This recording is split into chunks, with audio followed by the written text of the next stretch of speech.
People say small towns hold on to their stories longer than they should.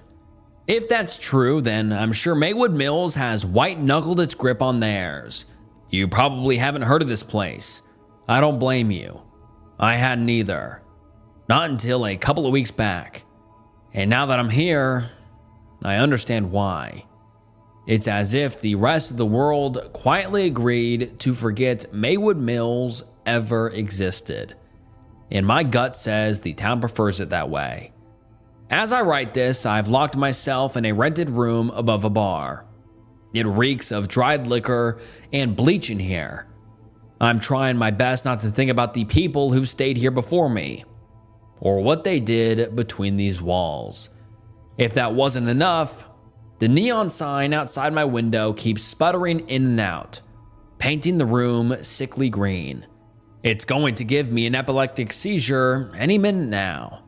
I also jammed a chair under the doorknob, as I was instructed, just to be sure. Before I go to bed, I'm going to try to lay out everything that's happened in the last 24 hours. I apologize if I sound dramatic.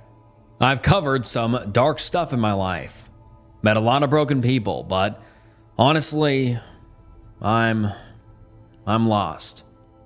I've never seen anything like this. I can usually tell if there's a rational spine running through a story within the first hour of digging into it, but here, I can't find it. There's a legend buried in this town, a story that's been told so many times it seems to have hardened into truth. Yeah, the story doesn't just seem to live here. It seems to fester. It's easier if I start from the beginning. It was Carla who found the town first, my colleague. She drove in yesterday, texted me the route, and said she'd find a place to stay. We were supposed to drive up together, but life happened, I guess. I screwed things up. That's the short version. I ended up spending the night in the hospital. Broken arm. 3 places. Don't ask.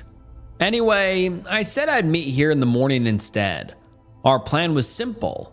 Find Maywood Mills, dig into the string of disappearances that had plagued the area for nearly 2 decades, and, more than anything, reopen the case that once had the town in the papers. Nadine Wiles, 13 years old, 1998. Poor girl had been stabbed many times. More times than anyone who worked the original case ever felt comfortable saying out loud. The photos speak for themselves.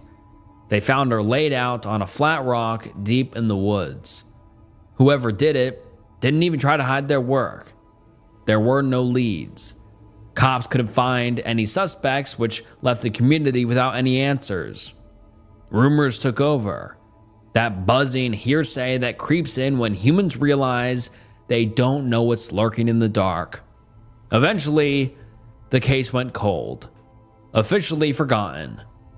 We came here to open it back up. Or at least, that's what I told them. Maywood Mills isn't on most maps. You take the ferry out of Seattle, drive west past Port Angeles, and somewhere along the Olympic foothills, the road ends. After that, it's old logging routes that snake through fog-choked forest, narrow lanes, cracked asphalt, and treacherous curves. I never thought praying for guardrails would be on my bingo card, but there I was wishing for them. Blink and you'll miss the turnoff. Keep driving and you'll dead end at some old dam. That's what Carla texted me. So obviously, my GPS gave up halfway, and she wasn't answering her phone. So I had to navigate the foothills by myself, one hand on the wheel, the other in a cast, playing chicken with blind corners. I'd like to see Schumacher try. Somewhere outside the town limits, I nearly wrecked my Porsche. The pavement was slick from yesterday's torrential rain. A turn came up fast. I got distracted by a message on the phone. Some legal bullshit that's been chewing on my ankles for weeks.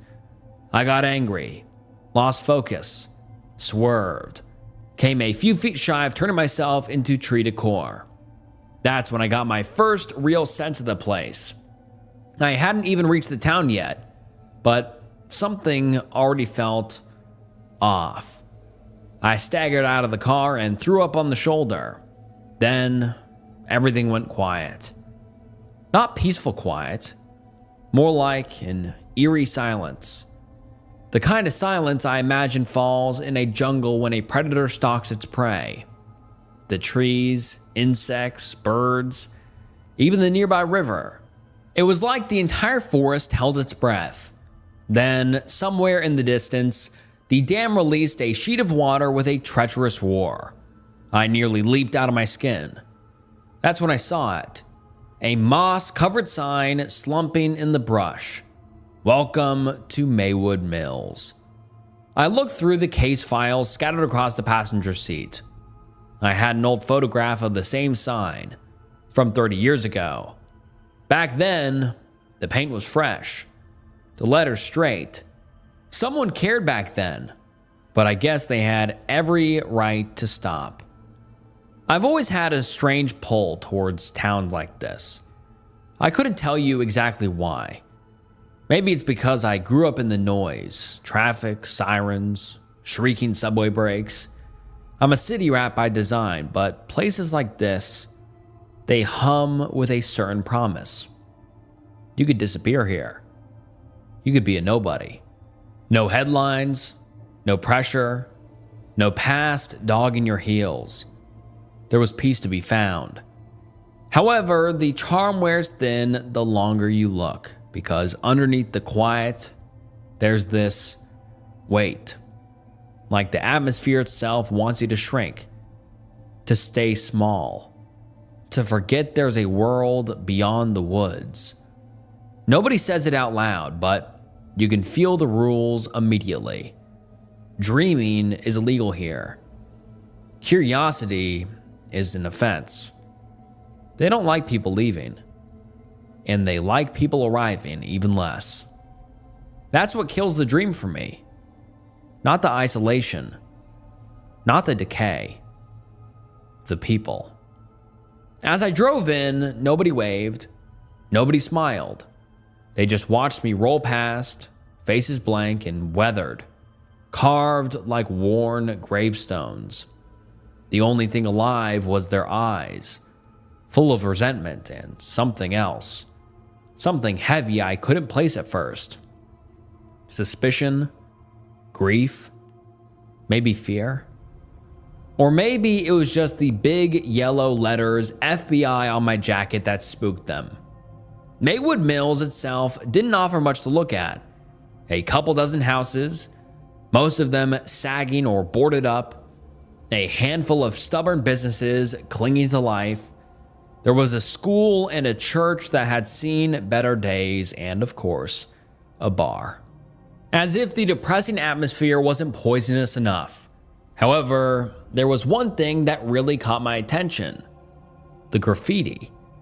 Spray painted across abandoned storefronts, rusting garage doors, and brick walls was the same image over and over. A face, a crude drawing of a tall skeletal figure in a long coat and top hat. His eyes were black, empty hollows. On some of the portraits, he was almost a skull. Then he had this wide, childish grin that stretched ear to ear. It really got under my skin for some reason. Most of the time, he was drawn holding a ring of keys. Not a few keys like the ones you and I own. No, it was a massive, jangling hoop of them. If you remember the keymaker from The Matrix, you'll know exactly what I mean. I parked outside the bar. The whole building looked like it was one good gust away from collapsing. I doubted they'd cleaned the taps since the Reagan administration, but hey, beer is beer. And I'm not picky. Plus, I noticed they rented out rooms upstairs. If Carla was anywhere in this town, odds were she'd be here. The very moment I stepped inside, the ongoing conversations died mid-sentence. It looked exactly the way I imagined it. Wood-paneled walls, floorboards that stuck to your shoes, A few regulars slumped around the edges, and a jukebox that clearly lost the will to live. The floor creaked as I approached the bar. I flashed my badge, ordered a beer, and slid a photo across the counter. Carla's face stared up between the bartender and me. "She came in yesterday," I said. "Have you seen her?" The bartender, her name was Lucy, took her time with the photo. Meanwhile, I studied her. She was way too pretty to be marooned in a town like this. Finally, she shook her head. "Can't say I have." Then, after a beat, "Sorry, but no outsiders have come through here in weeks, maybe months." Her eyes came up to meet mine. "What brings the FBI to Maywood Mills?" "We're reopening an old case," I told her. Nadine Wiles. That name hit the room like a bell tone. Conversations that I just started picking up fell silent again. I could hear the drunks in the corner shift in their seats. Glasses paused halfway to meet their mouths. I felt their eyes burn in the back of my neck. One of them even stood up like he meant to leave, then thought better of it. Lucy didn't react much, but something shifted behind her eyes. Sadness, I think. She was hard to read. Then she nodded slowly, like she'd been waiting for this to happen. "Figured someone would come back around eventually," she said. "Why didn't you or your partner come in together?" I glanced down at the cast around my arm and tapped it lightly. Got delayed. Long story. She glanced down at it, said nothing. It almost made me uncomfortable, so I steered us back to the subject. "So, Nadine Wiles, you knew her?" "Sure, everyone did," she said. "We went to the same school, all of us did." She gestured to the drunks in the corner who were still staring at me. "Listen, you're not exactly digging through pleasant memories. Countless investigators have been here over the years, cops, journalists, or crime junkies. And none of them got anywhere?" I asked. "We already know who did it," she said. "Who?" She nodded past my shoulder. "He's right behind you." I turned. Out the window, across the cracked parking lot, sprayed across the brick wall, that painted face stared right back at me. "That?" I said, trying not to sound amused. "You're saying that thing killed Nadine?" She nodded. One of the drunks, a handyman, barked a laugh and swiveled on his stool. "Hell, he's behind all the weird shit that happens around here. Half this town swears they've seen him, especially after a few drinks." He laughed. So did his friends. Lucy leaned a little closer, voice low enough to cut under the noise. "Ignore them. They've been here since breakfast, but unfortunately, they're not wrong." She held my gaze. "I'm sorry, Agent, but you're chasing a ghost." I didn't know what to say. Lucy pointed toward a map taped beside the register and showed me the quickest route to the nearest motel. Said Carla might have checked in there. It felt like a nice and subtle way of saying, leave. So I didn't. There were vacant rooms upstairs. Nothing close to 5 stars, but if Carla had checked into some motel miles away for a bit of luxury, she had another thing coming. This town is where the conversations were. This was where work was. So instead of heading for the door, I ordered steak and eggs and a room for the night. While Lucy disappeared into the kitchen, the handyman peeled himself off his stool and shuffled over. He was in his mid-40s, with a bloated red face, breath sour with Miller Lite. He sat down beside me without asking.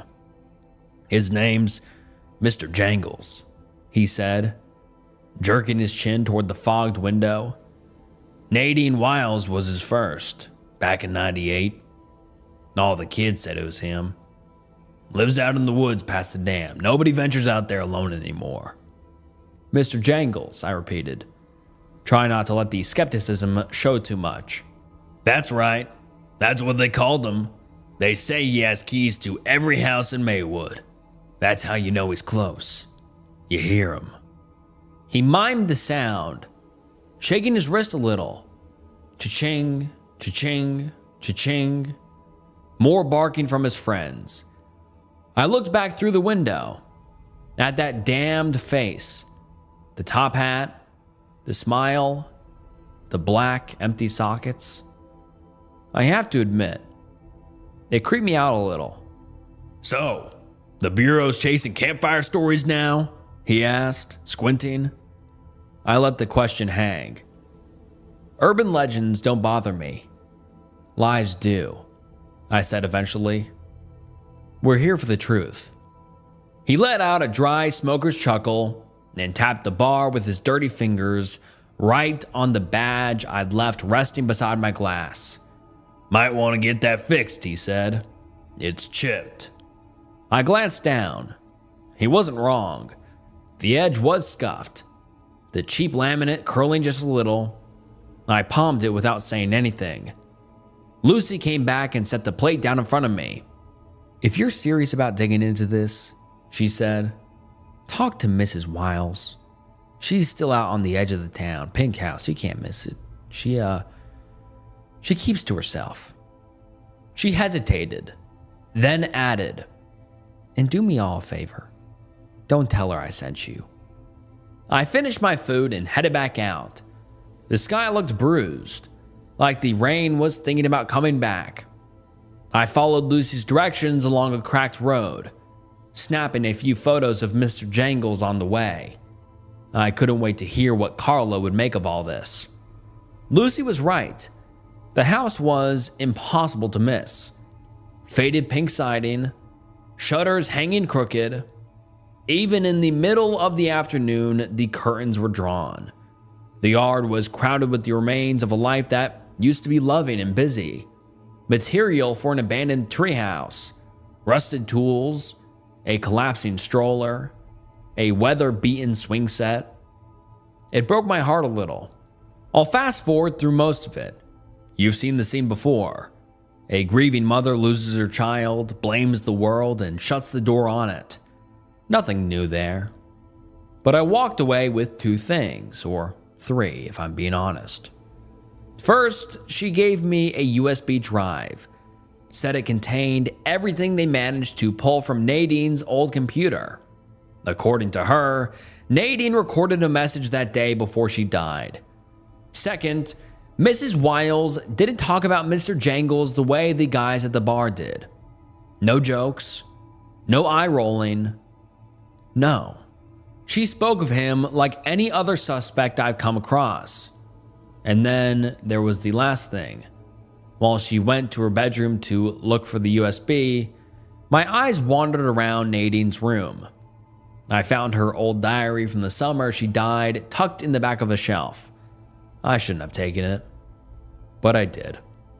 Mrs. Wiles came back a minute later and pressed the USB into my good hand. You should barricade your door tonight, Agent, she said. Shut your blinds. If someone knocks, don't answer. Stay still. Don't look out if you hear anything. So, that was my day. By the time I headed back, the sun was dying behind the tree line. I called Carla again. She didn't answer. What the hell is she up to? I'll drive out to that motel tomorrow if I have to. I'm going to need her on this. She's the charming one. The one people usually open up to. I'm better at the technical stuff. And pushing people over the edge. Oh, and one last thing. I checked the USB. I've only ever seen photos of Nadine with 19 stab wounds in her body, so it was strange. Wrong, almost, to see her alive.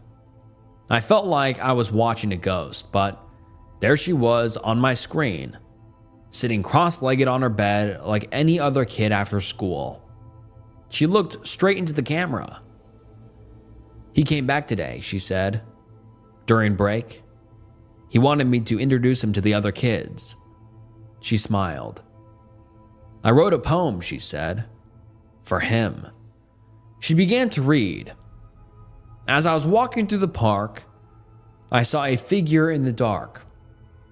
His mask was white, his eyes like coal.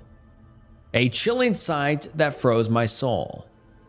He wore a hat upon his head, and from his mouth no words were said. He danced for me with jangling keys, and whispered secrets in the breeze. Mr. Jangles, tall and grim, would find the children calling him. He'd come for those who dared to stray, to never see the light of day. I think someone just tried the handle on my door. I couldn't hear any footsteps in the hall, but the door definitely rattled. Someone tried to get in. A moment later, I heard a set of keys jingle downstairs. Maybe Lucy's locking up the bar and wanted to check on me. I mean, what else could it be? That's the story I'm choosing. Anyway, I need to fix the badge before I go to sleep. They say small towns hold on to their stories longer than they should. Out here, I'm starting to think that the story holds on to the town. Tomorrow, I'm gonna find Carla. I'll probably swing by the school too. The teachers must know something. I need to gather as much material as I can before someone figures out who I am. Before someone catches me in the lie. Carla wasn't at the motel. I didn't drive out to check. I called. Spoke to the front desk. They said she never checked in. Never even passed through. And of course, now I know why. I woke up later than I meant to. Not sure if it was exhaustion or the stillness of this place, or maybe just the fact that my body's finally catching up to the pain. Just before I went to bed, my arm throbbed like hell. I left the painkillers in the car and stood there for a long moment, staring at the door, debating whether it was worth it. Then I heard her voice in my head. Mrs. Wiles. Barricade your door. Don't look out. Don't answer if someone knocks. And after what happened just 30 minutes earlier, after someone actually tried to enter my room, well, I bit down and wrote out the pain. Lucy was already behind the bar when I came down, setting up for the day. She had a plate waiting for me. Scrambled eggs, bacon, toast, black coffee. Said she figured I'd need it. I didn't argue. As I sat down, I asked her when she locked up the bar last night. She said just after midnight. It checked out. She smirked as she set an expired ketchup bottle on the counter. What? She asked. Did you hear something, Agent? I lifted my coffee, held it there for a second. I believe you already answered that question, I said. I heard you locking up. That's all. She raised an eyebrow, leaned on the bar. He checks in from time to time, you know. New faces tend to wake him from his sleep. That's so. What usually draws him out? Mischief? Parking violations? Lying, she said, smile fading. He doesn't like lies. I froze. The fork with egg and bacon halfway to my lips. She looked at me for a second too long, like she was trying to see something beneath my skin. You're actually serious about him? I countered, and bit down. Of course, she said. I've met him. She told me it was Nadine who introduced them to each other. Just a few months before Nadine was murdered, Nadine had been drawing pictures of him in class. Lucy got curious, so Nadine asked her to come home with her after school. Lucy hadn't believed her at first, thought it was just another stupid prank kids play when they're bored and want to scare each other. But Nadine insisted, so she led Lucy down to the creek, and there he was, Mr. Jangles.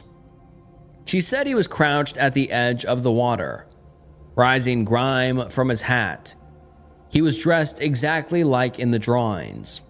His long coat trailed into the shallows, soaking at the edges, but he didn't seem to mind. When he saw them, he straightened, She told me she'd never seen anything like it. He just kept rising, unfolding, until he must have been 8 feet tall. He stared at Lucy. He didn't speak, neither did the forest. She said everything went quiet all at once. Then he bowed and began to dance. A slow, delicate movement. Not joyful, not menacing. It was somber, like a ballet dancer performing at a funeral. "See?" Nadine had whispered to her. And when the dance was over, he bent down, picked a single flower growing by the stream, and offered it to Lucy. I didn't press her for more. There was nothing to gain. I just felt sorry for her. They were clearly busting my balls or just being completely delusional. That's the thing about local legends. They start as fiction, patches people stitched together when reality doesn't make sense. But tell a story long enough and it stops feeling like one. Eventually, it becomes the only explanation that fits. Was I starting to believe in him? No, but I was looking for patches to stitch. And right now, Mr. Jangles was the only lead I had. So, at least he's earned a place in my head. I thanked her for the food and stepped outside. That's when I saw my car.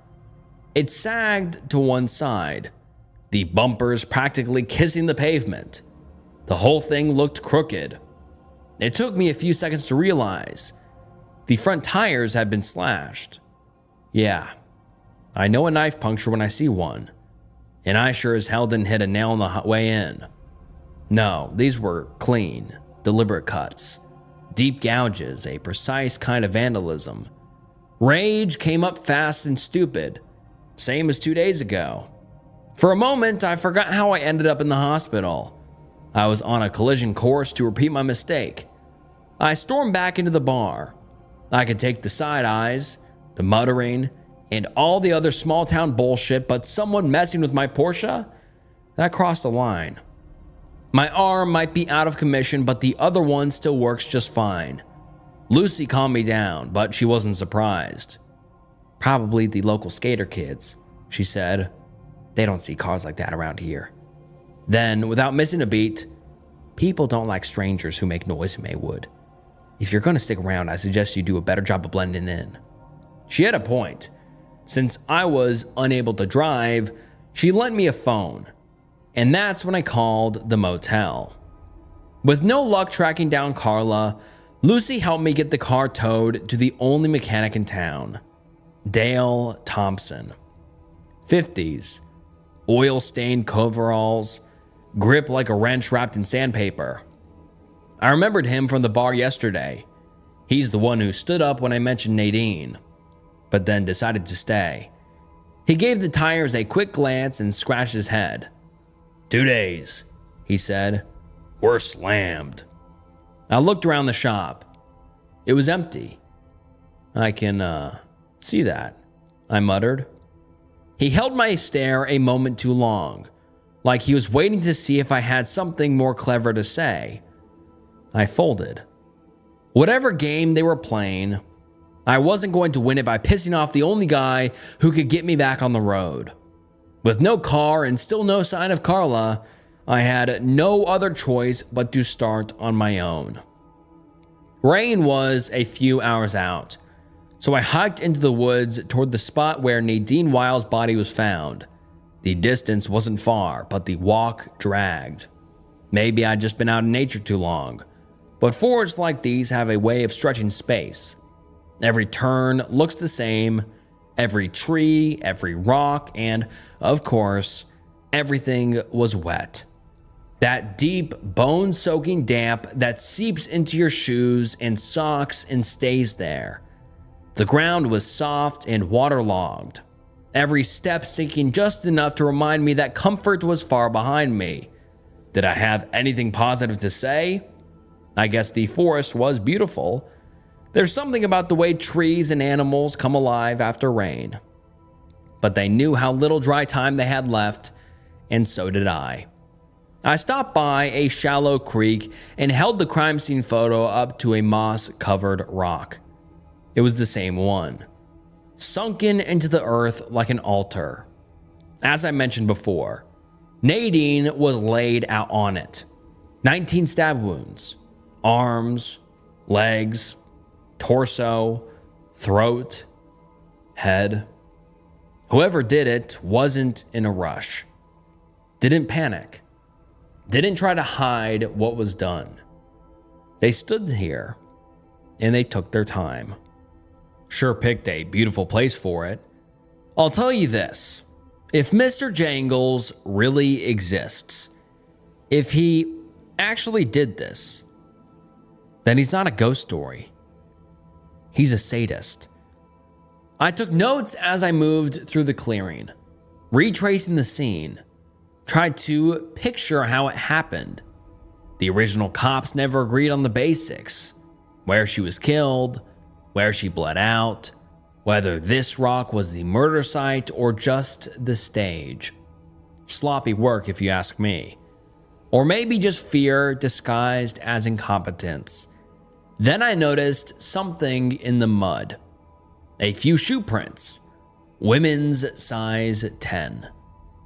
Carla wears a 10. I knew that because she once borrowed a pair of my joggers and joked they fit her better than they did me. I crouched down to take a closer look, and that's when I realized it had gone quiet again. No wind, no birds, no sound at all. Then I heard it. Keys. Dozens of them. Clinking. Shifting. Moving between the trees. I spun around. Looked everywhere. But there was nothing. Just me, the creek, and the rock. Then, all at once, the forest exhaled. The sounds came rushing back, along with something else. Something I hadn't heard before. Children's laughter. I followed an old game trail through the trees and realized I was closer to the school than I thought. Maywood Mills Elementary, tucked just behind the tree line. I approached the chain link fence. Kids ran across the cracked blacktop in chaotic zigzags, lost in their own fantasy. That's when I saw it. Chalk. Drawn into the hopscotch squares, his face. His godforsaken face. The kids were hopping back and forth on it, chanting Nadine's rhyme. Staring at kids like that might get you in trouble. The voice came from behind me. A woman, early 30s, warm eyes, cardigan over a frayed dress. Holly Rogan, she said. I'm the teacher here. I introduced myself, flashed the badge. She didn't bother to look at it. Of course she knew who I was. The whole town probably did by now. I gestured to the hopscotch. I don't remember me and my friends going up playing tag around a chalk drawing of Wayne Williams. She looked at the kids, smiling. Would you rather they sit at home, scared, she said? They're kids. Didn't you play Bloody Mary as a kid? I don't remember Bloody Mary being based on someone who actually murdered people. She didn't respond right away. The kids kept playing. I used to think it was just their own little quirky folklore, she said quietly. A story adults pass down to keep the kids out of the woods, but I've been here 5 years now, and I've seen enough to know. She trailed off. Wait, you chose to move here? Why? I asked. She met my eyes. We all have our reasons to disappear, Agent. Then she led me inside and called the kids back to class. I hung back a moment and stared at the hopscotch. As the kids filed past me, one girl stopped. I've seen them, the girl said. I crouched down. You have? She nodded slowly. Here, just a few weeks ago. She pointed to the fence by the woods. Did he say anything to you? I asked her. She looked around.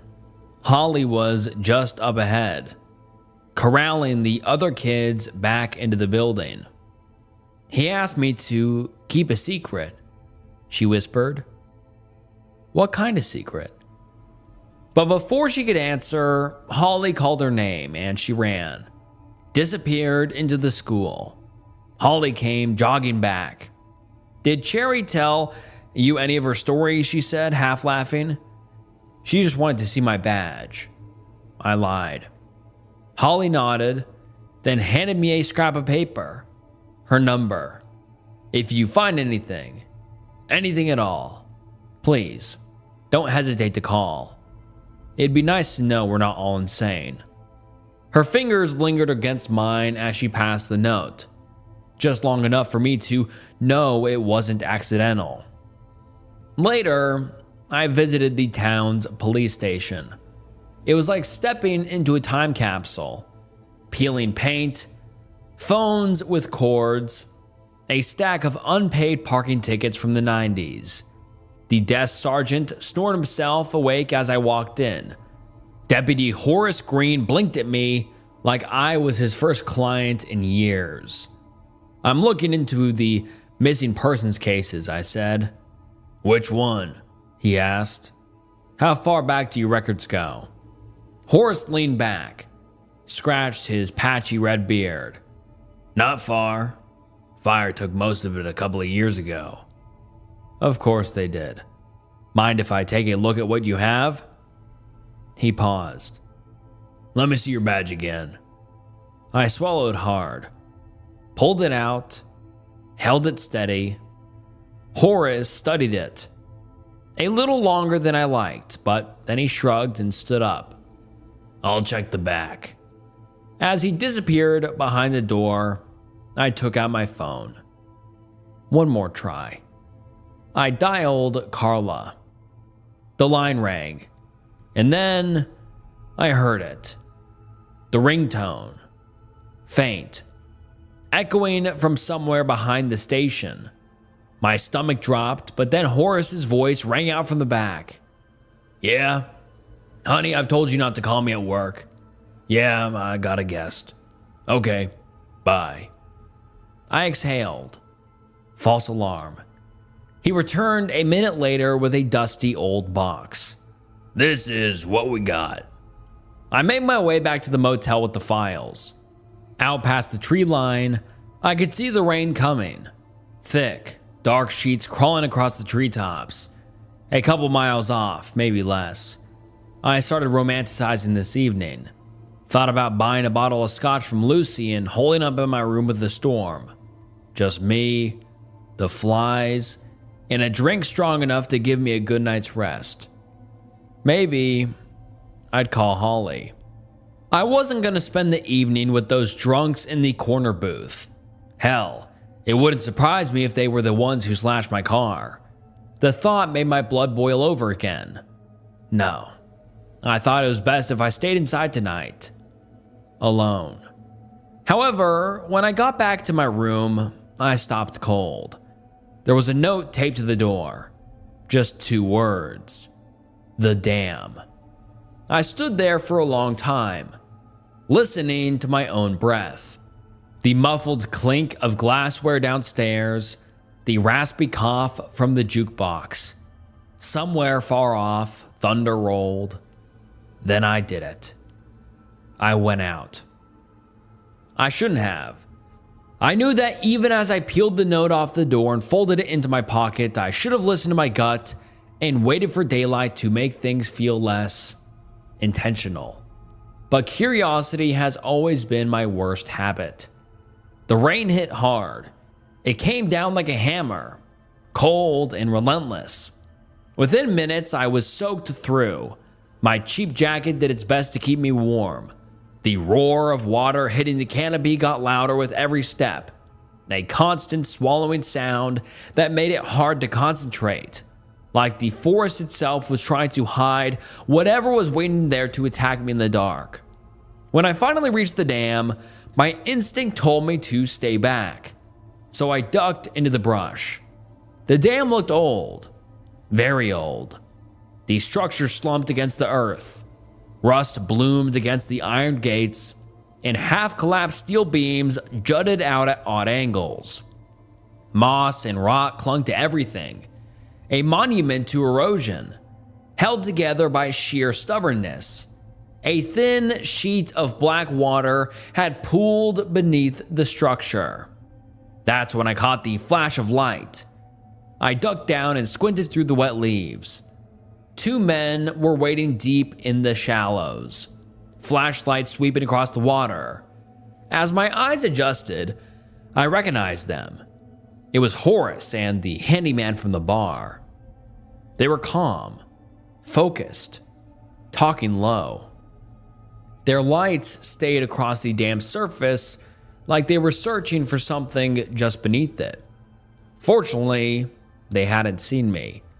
I stayed hidden, snapped a couple of photos with my phone, my hand shaking more from adrenaline than the cold. Whatever they were doing, one thing was clear. It wasn't meant to be seen. I didn't wait around to find out more. I turned back and left while I still could. On the way back, I climbed a steep, muddy incline. The rain had carved thin waterfalls through the dirt, washing away leaves and debris, exposing roots and stones that hadn't seen daylight in years. I was one Dilophosaurus away from being Dennis Nedry in Jurassic Park. That's when something caught my eye. A glint of leather, lodged in the tangled roots of a bush, half buried, caked in mud. I knelt down and brushed away the soil, and a cold weight sank into my gut like wet cement. It was Carla's badge. Damaged, peeling, but her photo was still there. Her face staring up at me through the fogged plastic. She'd been here. That's when the world went quiet again. Not the water, I could still hear that, pounding and endless, but everything else vanished. Then I felt it. Eyes. So I turned. And there he was, a good distance away, standing just inside the tree line. Mr. Jangles. The rain streamed down the tall hat on his head and ran in dark lines along his coat, dripping from the hem like he was melting into the ground. His smile was wide, packed with what looked like hundreds of small, uneven teeth. But worst of all were his eyes. Hollows black as coal, devoid of life, empty pits that seemed to swallow all light around them. He didn't move. He just watched me. Then he began to move. Not a lunge, not a step. No. He danced for me. Slow, controlled, graceful, almost reverent. His arms swept through the air, his feet gliding soundlessly across the soaked forest floor. It was a performance for an audience of one. I couldn't look away. Each movement brought him closer. Not by much, not enough to notice at first, but closer all the same. Then he vanished behind a tree. That's when the cold hit me. The rain, my boots, the ache in my arm, the weight of my body. The world came crashing back all at once. I gasped, stumbled back, and ran. I didn't stop to look over my shoulder. I didn't stop to think. I don't know what took over me, but I ran like my life depended on it. Because whatever that thing was, whatever game he was playing, my gut was certain he wasn't going to bring me flowers.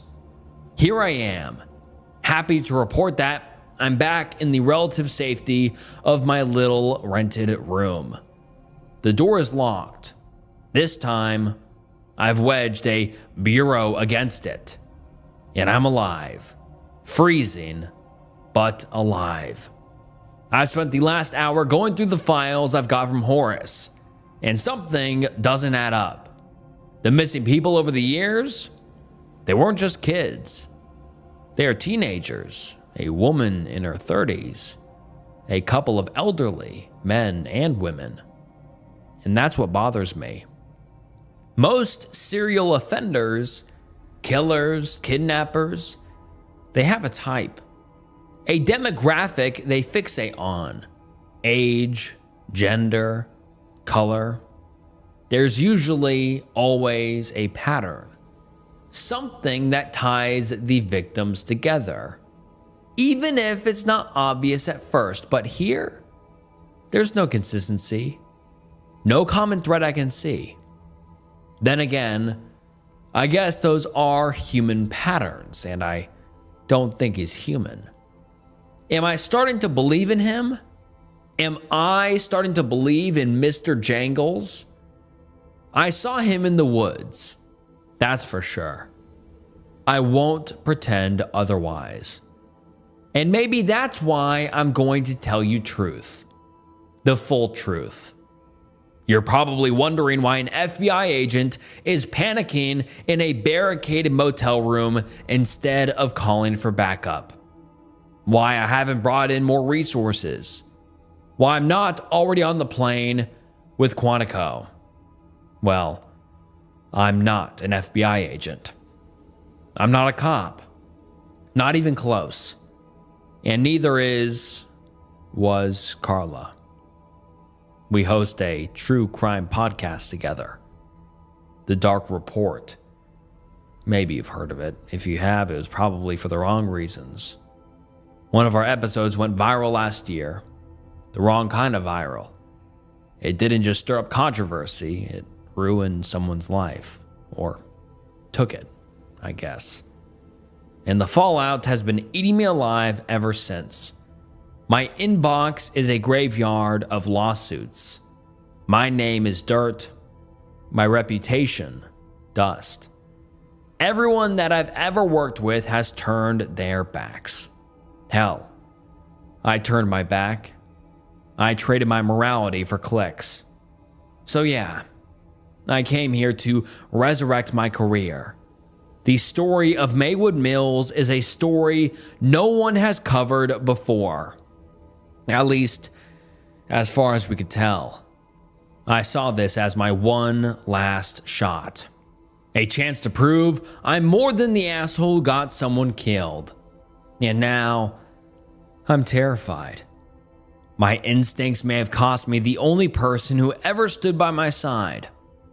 I don't feel safe anymore. And I don't know what to do. I'm stranded in Maywood Mills.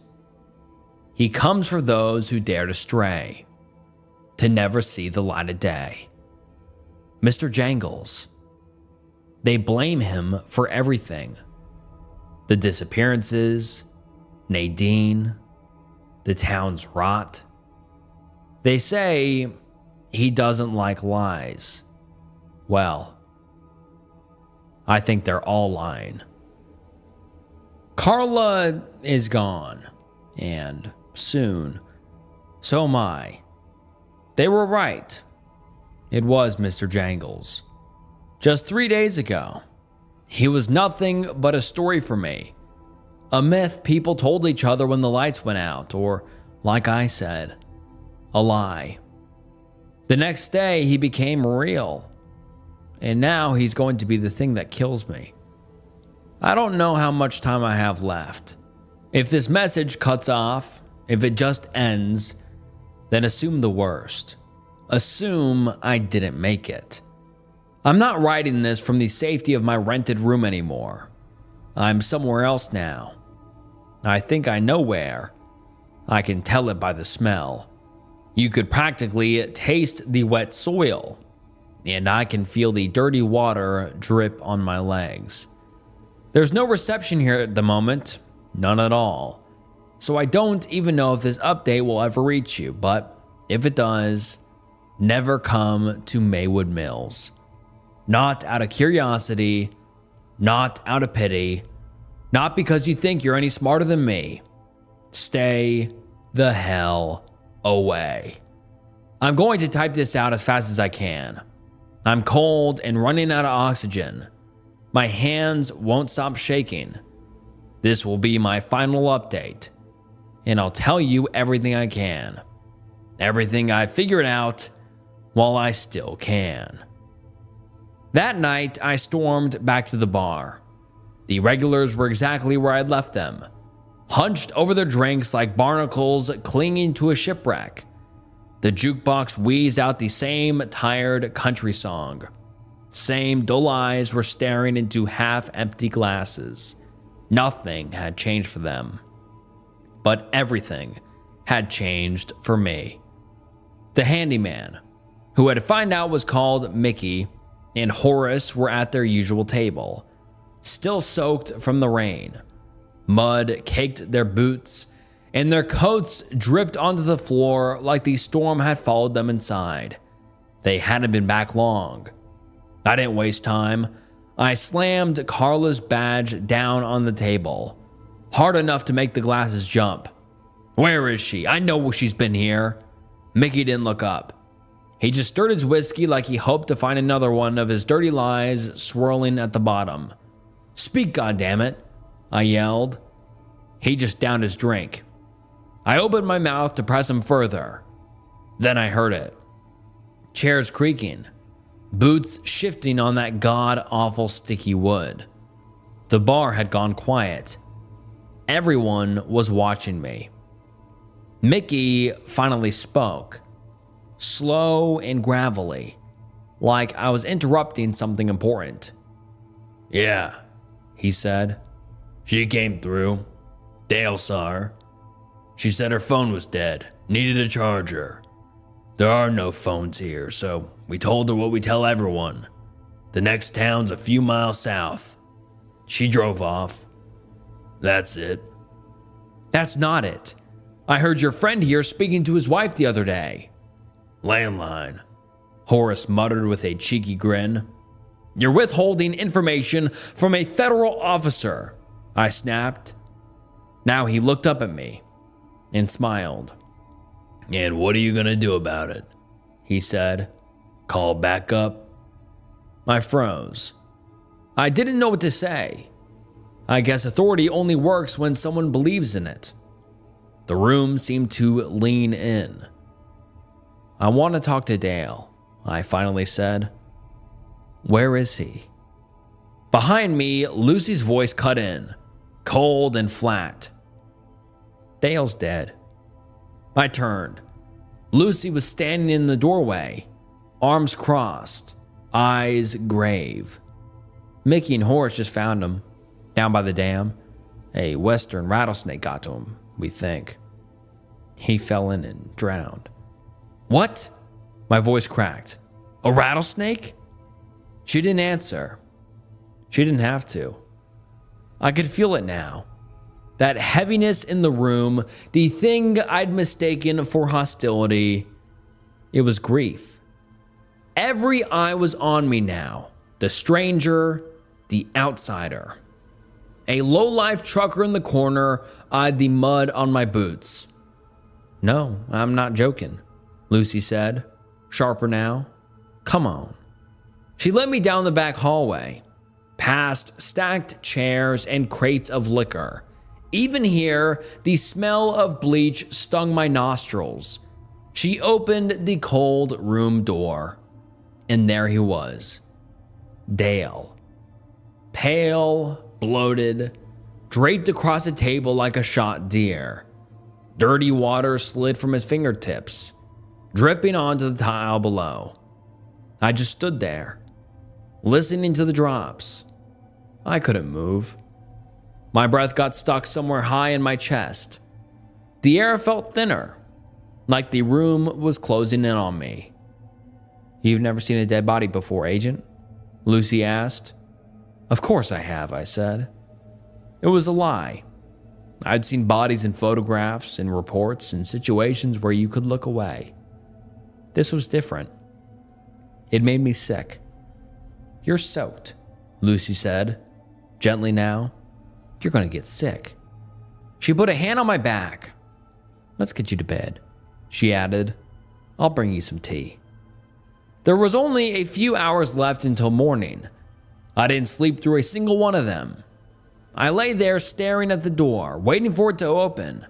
waiting for him to come for me, just like he must have come for Carla and Dale. That was another thing that I couldn't shake. The note on my door. Did Dale write it? Did he want me to meet him there? Or was it Mickey? Horace? Was the note meant as bait? A colder thought crept in. What if they'd mistaken Dale for me in the dark? What if that's the reason he was dead? The idea settled in my gut and refused to leave. Another death I could trace back to myself. I was up to 3 now. My mistakes were starting to stack up. I was practically a serial killer. Yeah. Try sleeping with that on your conscience. The next morning, I was invited to a town meeting. Dale's death had rattled everyone. The room buzzed with anger. Whispers, accusations, fingers pointing at me, eyes scanning me up and down. More than a few people asked if Mr. Jangles had something to do with it. Apparently, he hadn't taken anyone in a while. Except Carla, I thought. I didn't say it out loud. I was afraid of what would happen if I did. I knew I wasn't welcome anymore. I could feel it in the air. I was the outsider who'd brought trouble with him. That stirred their effed up idea of peace. Heads turned toward me. Angry eyes glared at me. Voices sharpened. If Holly hadn't stepped in, put herself between me and the crowd, I think they would have run me out of town right there. The strangest part was how rehearsed it all felt. The outrage, the blame, the fear. It was like they were all reading from the same script. Like the meeting wasn't about Dale at all, but about turning me into the problem. About making sure I packed my bags and left.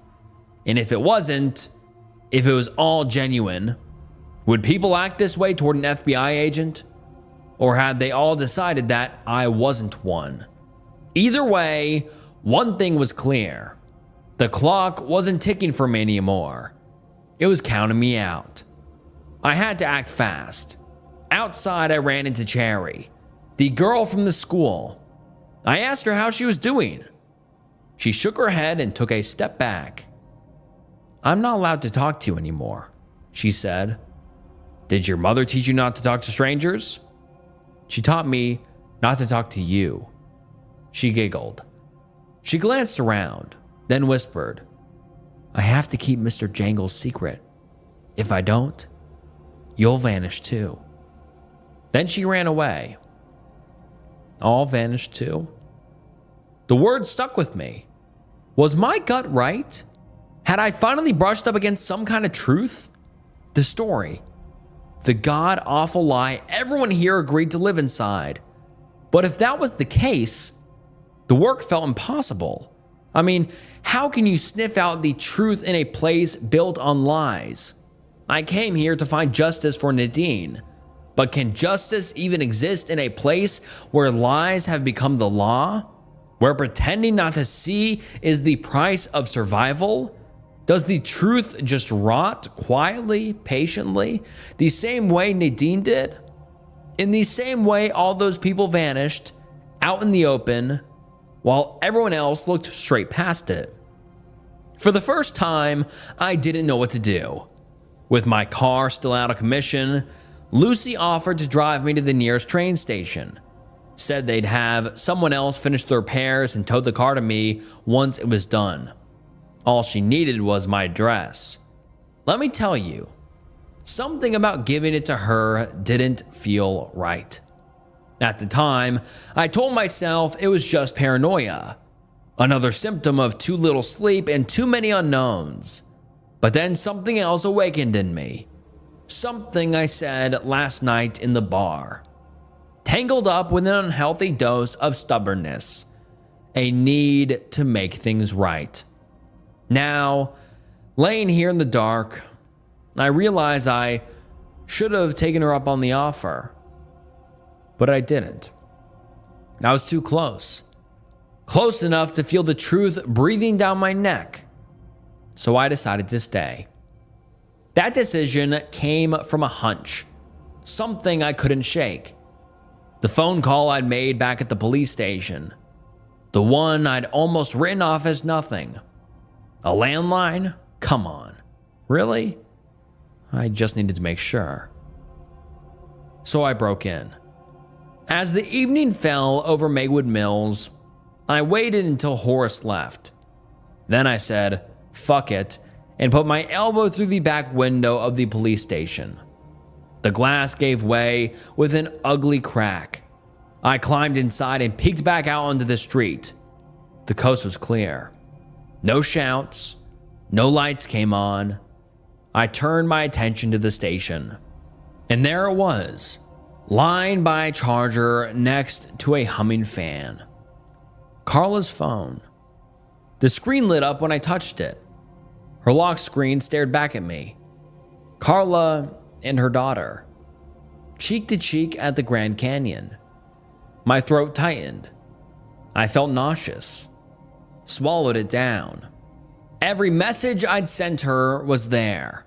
Every missed call, dozens more from her fiancé. I checked her notes.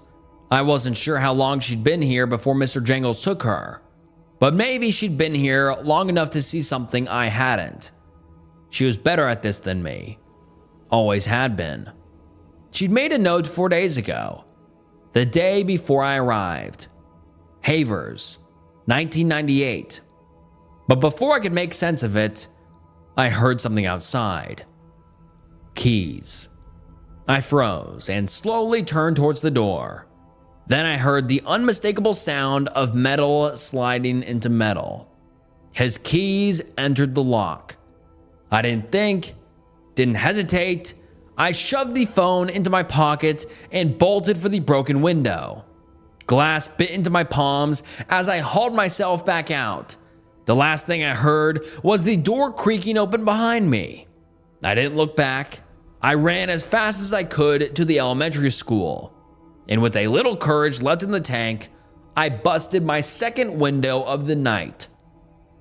Lucia told me most of the locals still clinging to Maywood Mills had gone to school with Nadine, that they'd all been in the same class. But I'd never heard of this boy, Lyle. Not once. The school itself was unsettling. Not because it was falling apart, though it was, but because of what filled it. Crayon drawings of Mr. Jangles lined the halls, taped to the walls, hanging on classroom doors, kids holding his hand, him dancing in the woods, him picking flowers by the creek. It almost felt like curriculum. Suddenly, the idea of a cult didn't seem far-fetched. It felt practical, organized, something taught young enough that no one thought to question it. Maybe this was it. I made my way to the teacher's lounge, though calling it a lounge was generous. It looked more like a college dorm that had been abandoned mid-semester. Burnt coffee hung in the air, unwashed dishes in the sink, one sad, stained microwave in the corner. In the back, I found a tall metal filing cabinet. And there they were. Thick, dust-covered yearbooks. The kind schools used before everything became digital. Nadine's murder happened late summer, which meant she'd still be listed in the 1998 edition. However, it wasn't there. It was gone. The closest book I could find was from 2000. I flipped through page after page. The photos were sun-faded and grainy, and most of the kids looked like they were terrified. Still, a pattern started to form. Lucy, Mickey, Horace, they were all there. All old classmates to Nadine, but Dale, he wasn't listed anywhere.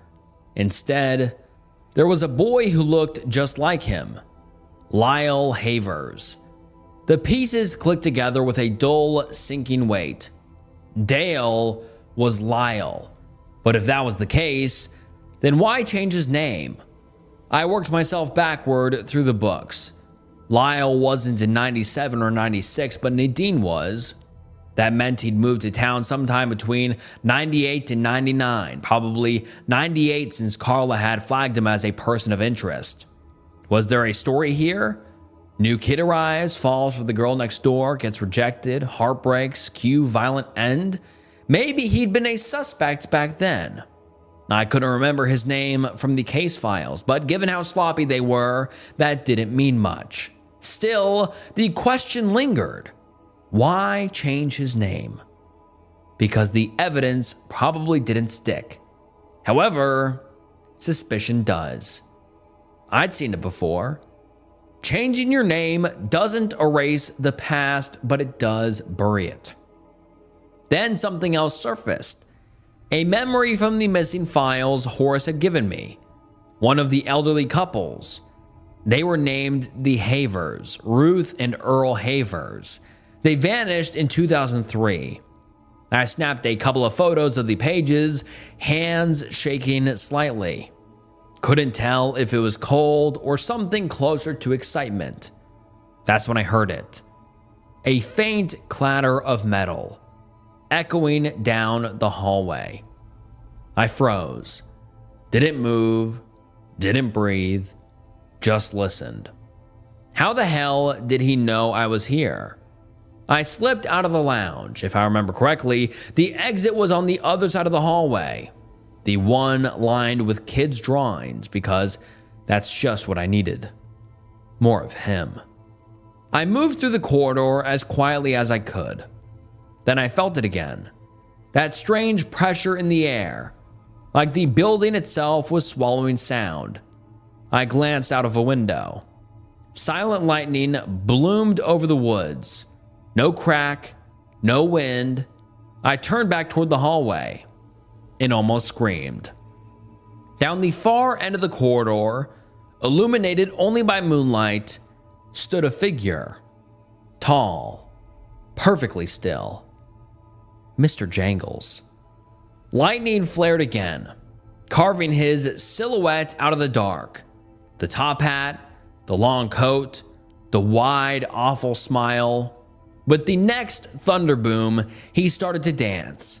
It wasn't ballet, like last night. This dance felt wrong. It was offbeat, childish, unpredictable, like someone mocking the very idea of what makes dancing beautiful. But I was spellbound. My blood turned to ice. Every scrap of anxiety I'd ever carried dumped into my veins at once. He was coming closer. I imagined this was what small fish felt like when they finally realized the beautiful light belonged to a mouth full of razor-sharp teeth. His long, gaunt hand reached out for me. Lightning cracked outside again. This time I heard it, and the spell broke. I ran. Full sprint. Blind through the dark. My boots hammered against the old linoleum, loud as gunshots. I didn't know where I was going, just away. Anywhere else. I rounded a corner too fast, slipped, and fell on my broken arm. The snap echoed off the walls. I bit down hard, choking back a scream. Fumbled for my painkillers. Swallowed more than I should have. Dry. When the pain dulled enough for me to function, I forced my eyes open. I saw lockers. Tall metal lockers lined the wall. I didn't think. I yanked one open, shoved myself inside, and pulled the door shut. The metal clicked softly. Then, silence fell. All I could hear was my own breathing. Through the narrow slats, I watched the hallway. My heartbeat thundered in my ears. Then a horrible sound filled the silence. Keys scraping against metal. He was dragging his keys against the lockers, one by one. I could hear him getting closer. I did my best not to move and held my breath. My sweat ran cold down my spine. My arm ached with pressure. Then he paused, just a few feet away. Just like that, No sound, no final scare, and then he was gone. I didn't know what came over me. I should have stayed hidden, slept in there until morning. But how do you explain that to a kid?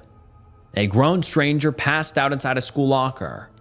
No, I had enough trouble as it is. I ran back out of the school into the night, and I didn't stop until I couldn't see the building anymore. As I was getting close to the bar, I fished Holly's number out of my pocket and called her. As soon as she answered, I blurted out some adrenaline-fueled theory. I can't remember exactly, but I think I said something about Dale or Lyle having killed Nadine that summer, how the kids must have covered for him, and as they got older, they got rid of anyone who sniffed out the truth, even his parents. Then they all blamed it on Mr. Jangles and created a lie that now everyone has accepted. It didn't really make sense, but I was desperate for answers. This was all I got. But why would the entire community get together to protect one disturbed kid? Wouldn't you just want to get rid of him? I couldn't think about it anymore as a strong smell hit me. Burning wood. I looked up and saw thick black smoke curling up into the sky, swallowing the treetops. The bar was on fire. By the time I got close enough to see through the smoke, it was already too late. Flames licked the walls and gutted the windows to my room. Glass exploded onto the street. The old neon sign took its last breath and flickered to death. I ducked behind a dumpster, trying to make sense of what I was seeing. And that's when I saw Lucy, sobbing, on her knees in the gravel, her arms streaked with soot. People from the town had gathered around. They didn't look scared. They looked furious. Their faces twisted with grief and firelight, and they were shouting my name. They were hunting me. I slowly backed away and ran down the street. There was only one place left to go, Holly's house. She took me in without a word. I must have looked worse than I felt, soaked to the bone, shaking, half from the cold, half from everything else I'd been through. She handed me a mug of hot coffee and told me to sit tight. Said she was going to take a quick shower, that I could rest in the basement if I wanted. Lock the door, if it made me feel safer. I nodded. Finally, I had time to think. What was next? Everything I owned was gone in the fire. All files, all my equipment, all my personal belongings. I was just about to head downstairs when I remembered. I had something. Nadine's diary. It was tucked into the inner pocket of my jacket. I pulled it out. It was damp around the edges, but intact. It was all I had left of her. I sat down and flipped through it. The first pages were what you'd expect from a teenage girl. Crushes, classes, doodles, fights with her mom, song lyrics, but then I hit something else.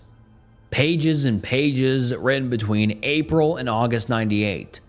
At first, it looked like a creative writing exercise. A story she made up for school. Something about a man in a tall hat who lives in the woods. Mr. Jangles. At first, he was harmless. A story Nadine made up for a class exercise. A monster that only existed on paper. But as the entries went on, her tone changed. She wrote about how the other kids became fascinated with him, obsessed, Lucy especially, and another girl, Anna Havers. Anna Havers? Lyle had a sister? I didn't recognize the name. I couldn't remember her from the school photo. Nadine explained that Lucy and Anna liked the idea of Mr. Jangles. So they started adding details, drawing him, talking about him like he was real, like they could hear him. Then it stopped being a game. In the middle of summer, Nadine wrote that Lucy and Anna had convinced the others to hold small rituals, meeting at the creek, praying, leaving offerings, talking to him at night. Nadine wanted it to stop. She said that she was scared. that she tried to tell the others that Mr. Jangles had left town, but they didn't believe her. And then I found the last entry she ever wrote. Lucy and Anna asked me to come with them tonight. My mom has told me not to hang out with Anna. She told me she's being homeschooled because she's special. Anna says he wants to see me, that I'm the only one who can do this right, because I know him and because he listens to me. The other children have decided to sneak out tonight too. Everyone will be there. They've already decided on the forest, the place by the creek. I tried to tell them he isn't real, that he never was. They accused me of lying, that I was just scared to admit the truth. Now they want to see him. He'll only come if I'm there. They say it's not dangerous, that nothing bad will happen. I don't want to go, but I'm afraid of what will happen if I don't. If something happens to me, I want it to be known. I never believed in him. They did. Who was Anna Havers? Who came to Maywood Mills later and didn't keep her name? It dawned on me. I didn't want the answer. I tried to push it away, but it was already there, waiting. Holly. That was the last clear thought I had before the sharp pain exploded at the back of my head and everything went black. I woke up here. At first I could hear them. Voices somewhere above me, muffled, angry, arguing maybe. Then the dirt, or not dirt. It must have been mud, thick and wet and heavy. It slid over my casket like wet cement. I screamed, begging for them to stop, and then I heard it. The dam, cracking like a gunshot in the distance, and then a sound like the sky tearing open, rushing water, flooding everything, washing over my grave. I can only assume that's what I heard when I arrived 3 days ago, that they buried Carla. Her body was probably just a few feet away. Dale's too. He left me the note because he was ready to talk, to confess, ready to tear open the lie that had been holding this town together for decades. They couldn't let that happen. I don't know how deep down I am. I can't move. The walls are tight and pressing in on all sides. My ribs ache every time I try to breathe. Please, don't get any ideas. Don't come look for me. They'll find you. He'll find you. I'm writing this on my phone, which they forgot to take from me for some reason. So if they somehow remember, I assume they'll come back for it, but I'll be long gone by then. So if you hear an update from me again, please know that it won't be from me. They say small towns hold on to their stories longer than they should. And Mr. Jangles, his story will be safe with me. Forever. I've been stalking my ex-girlfriend. I have a good reason. Written by Hey Armageddon. I want to preface this by stating that I am not a good person, though I try to be. I've had a troubling past, got mixed in with the wrong internet crowd, and a lot of toxic ideologies. I began stalking when I was 16, after my first girlfriend left me for another guy, and I, in my pain, found myself reading about similar experiences in forums I shouldn't have been in, and got the idea of getting back at her from said internet spaces. As I grew up, I began agreeing more and more with some ideas about women that made me a pathetic and insecure man. I became severely attached to my partners, and I wanted to have total control. Always fearful they might be cheating on me or doing something else to try and hurt me. It didn't help that I was always rushing into relationships, always trying to avoid that sense of utter loneliness that came with being single, that came with partners who hurt me, partners I hurt, and some mutually assured destruction. My insecurity and distrust made me a somewhat skillful stalker, and I secretly spied on my partners however I could. I will not share the methods I used here, for that might invite others to try the same thing, which is not my objective. When I was 24, my stalking and hateful behavior almost got me in jail.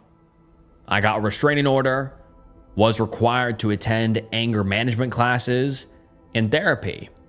It was the first time I had to face consequences for my abhorrent actions. And while I'll be the first one to admit that these consequences weren't as severe as some people might want for people like me, they ended up actually helping in setting me straight. My therapist was an older woman I'll call Miss Price. She helped me a lot in dealing with my issues, all the deep-seated hatred and insecurities I had. If it wasn't for her, I wouldn't be who I am today, 6 years later. She learned every bad thing I went through, every horrible thing I did, and showed me kindness and understanding I never thought I deserved. Over time, she became a sort of motherly figure for me. And although at 26, I made so much progress that my visits became more sporadic, I still kept in contact with her via email and social media. 3 years ago, I met Emma, a gorgeous girl with a bubbly personality and a heart of gold, always wearing muted greens and reds and sweaters and scarves, silky brown hair reaching down her back, and a pair of round glasses that completed that cozy look that immediately made me feel attracted to her. Feeling like I could do better now that I had overcome a lot of my issues, I struck up a conversation with her. Since our first interaction, I felt static in the air. She was such a fun person to talk to. Everything she said got my immediate interest. Despite my sudden approach, she was nonetheless friendly, and after an impromptu first date, we found ourselves following each other on social media and exchanging phone numbers. The instant attraction was mutual. That much was clear. We made plans to go out again the very next week. And over time, our dates became more frequent as we became more involved in each other's lives. Emma was a light fantasy writer and had a blog in which she posted short stories on. She was fairly popular and even had a novel in the works. When I first got to read her works, I was immediately transported into the worlds she portrayed with pen and paper. Truly, my new friend had clear talent, and that aspect made me fall for even more.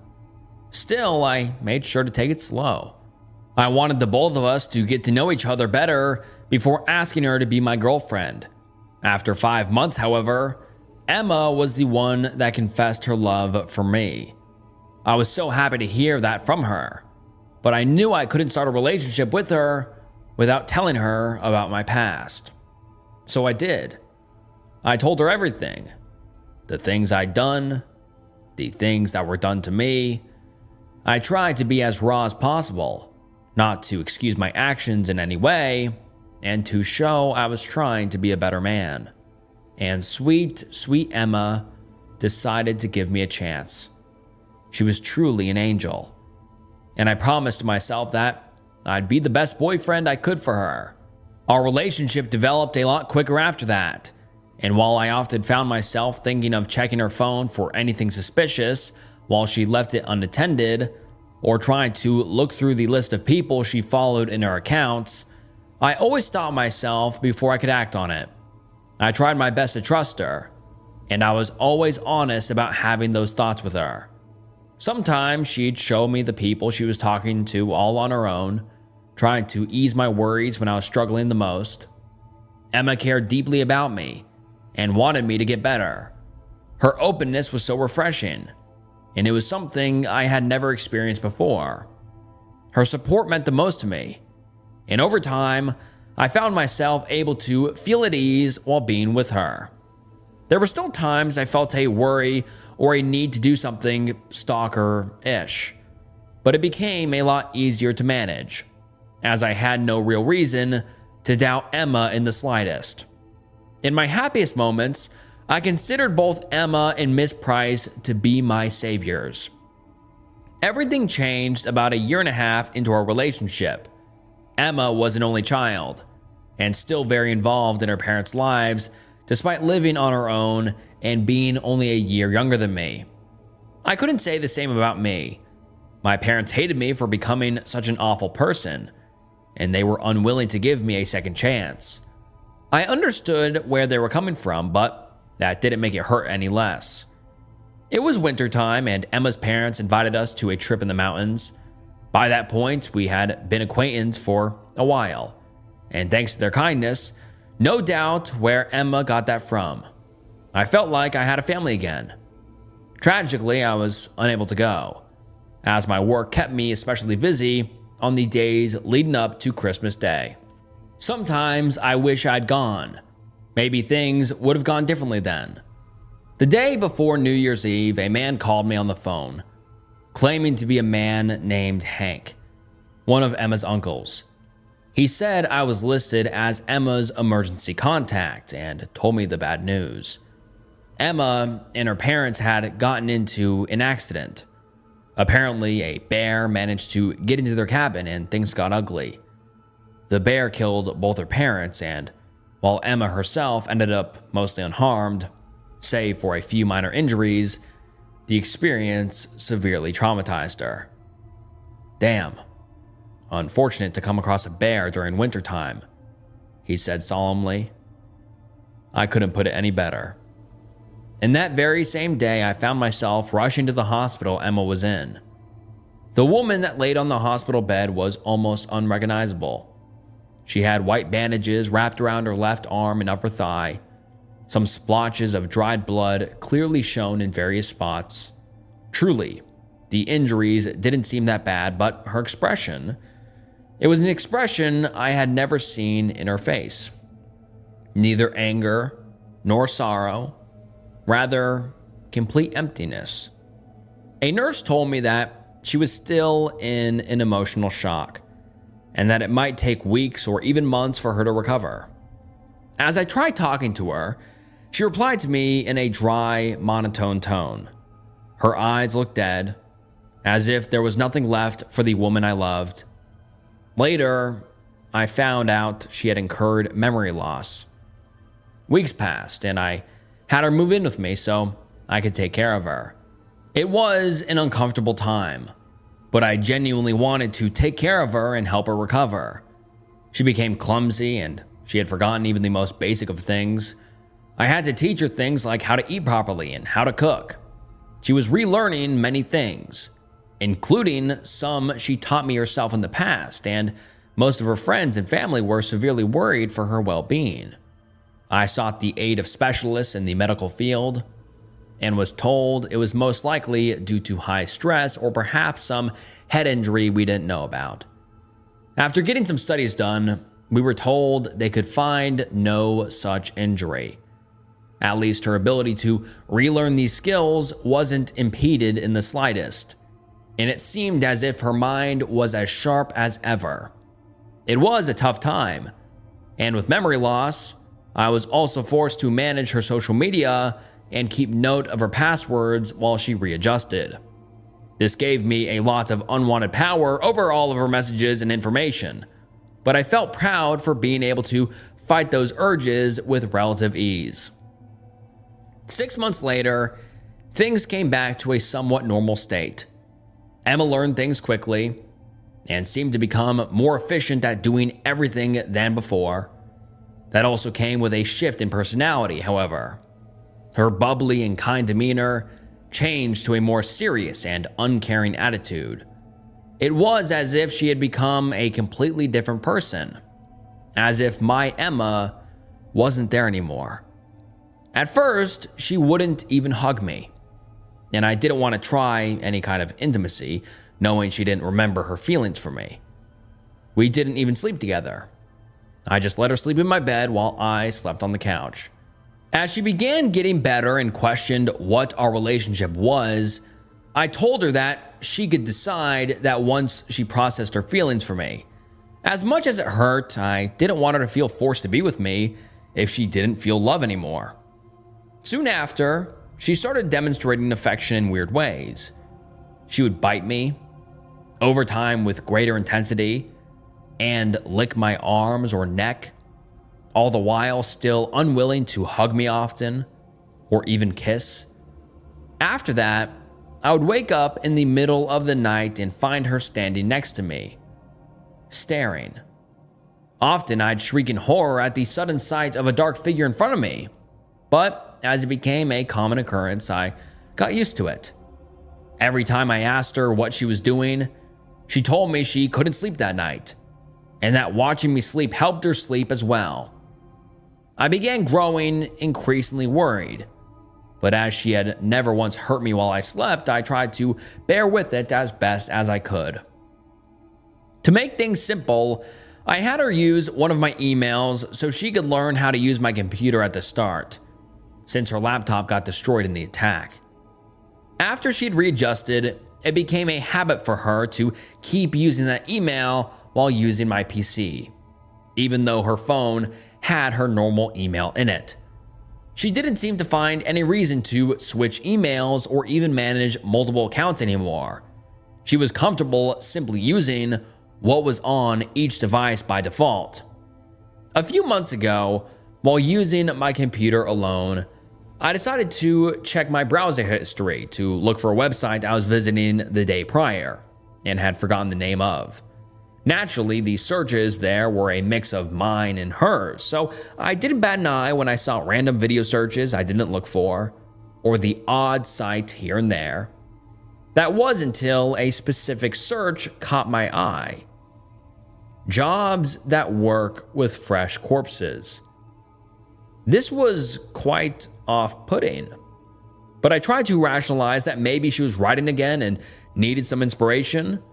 After all, her memory loss also came with changes to her interests, and while she no longer was into writing, she developed a taste for horror that could be leading into, perhaps, writing stories of a different genre. The odd search got me curious, and I began to look further down the search history. I could find a lot of true crime, urban legends, and close encounters with monsters. I also noticed that every few weeks, she would look for reports on the incident that killed her parents, often looking at the original publications and the few updates made throughout the initial months. Although she didn't seem to remember it, she appeared to have gained some sort of morbid curiosity for the subject. As I scrolled back closer to Christmas, closer to the time I began teaching her how to use my computer, I found more crude search results, such as human rituals, how to show emotions, how to live with others, common roadkill sites, looked for specifically with the name of our town in the search, and is it socially acceptable to eat another human? I had a deeply unsettling feeling, but I couldn't come to any conclusion yet. From then on, I began observing Emma more closely, and at the same time, she began getting more involved in doing housework. While she would refuse to cook, she'd always watch me prepare meals for the both of us. On one occasion, I cut my finger while chopping some vegetables, and before I could react, Emma had it in her mouth sucking the blood out. She said she just wanted to help, but I decided to be more careful after that odd display. When she looked at me, I noticed how her calm demeanor hid something behind it. Something I couldn't understand at that point yet still made me feel uncomfortable. I decided to set up a hidden camera with night vision in my living room, pointed at the couch where I slept. I checked the footage recorded at night on a phone app that came with the camera, and noticed her nightly visits continued. Now, if not from the start, they were happening every single night. Over time, I installed more hidden cameras around the house over time, making sure they weren't many to reduce the chance of her finding them. After watching the footage, I noticed that she had a habit of always standing in front of the window, peeking through the blinds and looking at me as I drove off. Then she'd walk to my computer or sit down and simply look at videos or read things all day long. That blank, unchanged in expression she used to have, coming back and only leaving once I was back or when she had to leave the house. Originally, she didn't leave the house that much, but as she became more comfortable being alone, she gradually made a habit of getting groceries on her own while I was at work, messaging me to ask if I wanted anything. Knowing what I knew, this started to look suspicious as well. So one day, I decided to follow her to clear my doubts. That day, I took the day off and lied to her, telling her I was heading to work. The day before, I placed a tracker in her car I bought a few days earlier. And that morning, I sneaked out a change of clothes and a pair of binoculars in my suitcase, then drove my own car to a parking lot near a car rental place to rent one for the day. After that, I switched clothes, checked the tracker on the app, and began following her around. I felt guilty about returning to my old ways and disappointing Miss Price, but I told myself this time wasn't out of jealousy or insecurity. Rather, it was due to fear for my safety. She did what any normal person would do: visit the mall and a few smaller stores. The thing that scared me the most was what I found she did after. I followed Emma back home, making sure to keep my distance, and parked the car a few streets away, far enough to be unnoticed and close enough to use my binoculars. After she parked and carried the groceries inside, I looked at my phone and accessed the camera's app to look at her in real time. She took everything out of the bags and put everything in its respective place, but left a block of raw meat, I think it was beef, out on the counter. Next, she got a mop and a bucket, took off all of her clothes, threw them on a nearby couch, grabbed a chunk of meat, and began eating it. My jaw hit the bottom of the car as I looked at my now ex-girlfriend eating raw meat with nothing on, the fresh blood dripping down her mouth and onto her chest and abdomen in a way that reminded me of some sort of satanic ritual or the like. I felt sick to my stomach, unsure if this was some sort of mental illness or something else. And the somewhat low quality of the chewing noises and her grunts simply added to the bizarre experience. Then, as I recovered from the shock and tried to make sense of what I was seeing and hearing, I recalled her search history and her strange fascination with the attack that killed her parents. I believe in the paranormal, but had never experienced anything myself, and I was wondering if what attacked Emma and her parents that day wasn't a bear, but something else. If maybe, just maybe, my beloved girlfriend had fallen victim to the monster as well, and it had come back pretending to be her. Looking back at the video feed, she kept eating the entire chunk of meat, probably about 4 pounds, though I couldn't really tell from the video alone, until it was completely gone. It was an insane amount of meat that no human should eat in a single day, let alone in a single meal. After that, she mopped down the floor, cleaned herself with a few napkins, brought them to the bathroom, and flushed them down the toilet. Lastly, she went to take a shower. All the evidence of her feast gone, were it not for me having a recording of it. As far as I could tell, this was the first time she did something like that in the house. No other recordings showed her doing anything like that in the past. That night, I came home still pretending to have worked. Fortunately, she didn't ask about it, and we spent the night peacefully. Just in case, I put the phone in my pajama pants, grabbed a kitchen knife, and slid it under my pillow before going to bed. I was twisting and turning, unable to sleep in the slightest. Suddenly, I heard the door of my room open, and I pretended to be asleep as Emma walked towards me, and stood right in front of the couch. I half opened my eyes and saw the woman I used to love, her face perfectly illuminated by moonlight, mine obscured by penumbra. From that night, I was unable to understand the look in her eyes. That look that had sent shivers down my spine multiple times, even though I didn't know why. It was hunger, a ravenous, primal hunger. I was her prey. I couldn't move. My breathing started to get heavy, and I had to do my best to keep it under control. I pretended to be asleep while that thing kept looking at me. It felt like I was stuck in that uncomfortable space for hours, but whatever the actual time was, she left after a while. When I felt the danger had passed, I was finally able to fall asleep, and did so almost immediately. I woke up again with a sudden jolt of pain, and found Emma, or the thing masquerading as her, kneeling down and biting down on my left arm.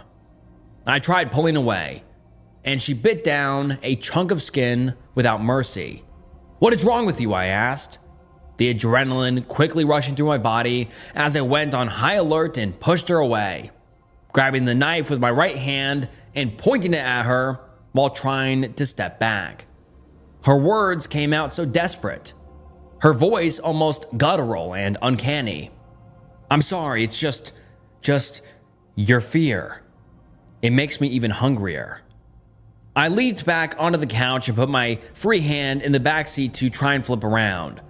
But the weight I put all of the sudden made the couch fall backwards, and I stumbled sideways onto the floor behind, falling on my left side while the knife flew off my hand and landed nearby, in between me and the front door. I looked back and Emma, leaping at me like an animal, landing next to my left leg and biting into my calf, even through the thick fabric of the pants I was wearing. I felt her teeth sinking into my skin like sharp needles, and while trying to kick at her with my other leg in an awkward way, I used my healthy hand to try and reach the knife. Her mouth wouldn't leave my calf, and it wasn't until she managed to rip yet another chunk of my flesh that she finally let me go. A hole in my pants with blood soaking into the fabric was the only indication that it was my only chance to leave, as it was clear I couldn't fight this thing. I crawled pathetically towards the knife and picked it up, then leaned against the wall next to the front door to unlock it while the creature, now almost completely feral, struggled trying to split out the cloth stuck in its teeth. The next part was a blur. I recall opening the door and crawling out before closing it behind me. I think the adrenaline coursing through my veins was working overtime, because next thing I knew, I was running out the street in the middle of the night while the thing chased behind me. I don't know how long that went for, but I'm sure that, had I not closed the door while I was distracted, it would have caught up to me before I was saved. I didn't know how this happened, as I lost consciousness when help arrived. I woke up a few days later, finding myself with bandages not only on my calf and wrist, but also on my stomach. I was told by one of the doctors that the damage I had incurred required surgery, and that there were 2 officers waiting for me to wake up to take my statement. I told them what had happened, and fortunately, my phone survived the ordeal with just a few cracks on the screen. I showed them some of what I had gathered, leaving out any of my paranormal theories, and told them she began acting crazier and crazier since the accident with her parents. After explaining everything, I found out what happened after I fell unconscious. A truck with some college guys coming back from a party stumbled across Emma in the middle of the road, digging her teeth into the side of my gut while I was unconscious.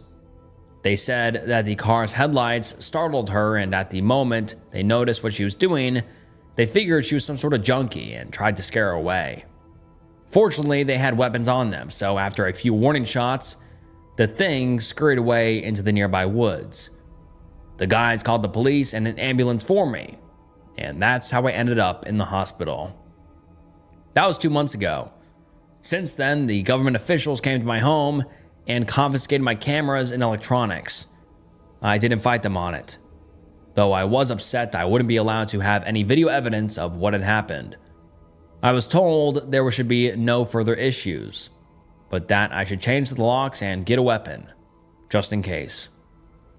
The story that was given to the press was that Emma had suffered a mental breakdown and attacked me, but ran off before police could get to where the guys found me and hadn't been found since. 9 people have gone missing in that time span. The first 5 were homeless, and sadly, that meant the police didn't put too much effort in the investigation. 2 weeks ago, a cargo worker, a nurse, and a teacher went missing as well. This caused a larger stir in the public, and I hoped it was just a coincidence. But something told me that it might be involved. Yesterday, I found that there was a new victim in the news. It was Miss Price, whom I returned to for therapy after I recovered enough from surgery. Now I find myself alone again, scared of something that might come and try to finish the job. I wonder if this is a punishment for all the wrongs I did in the past.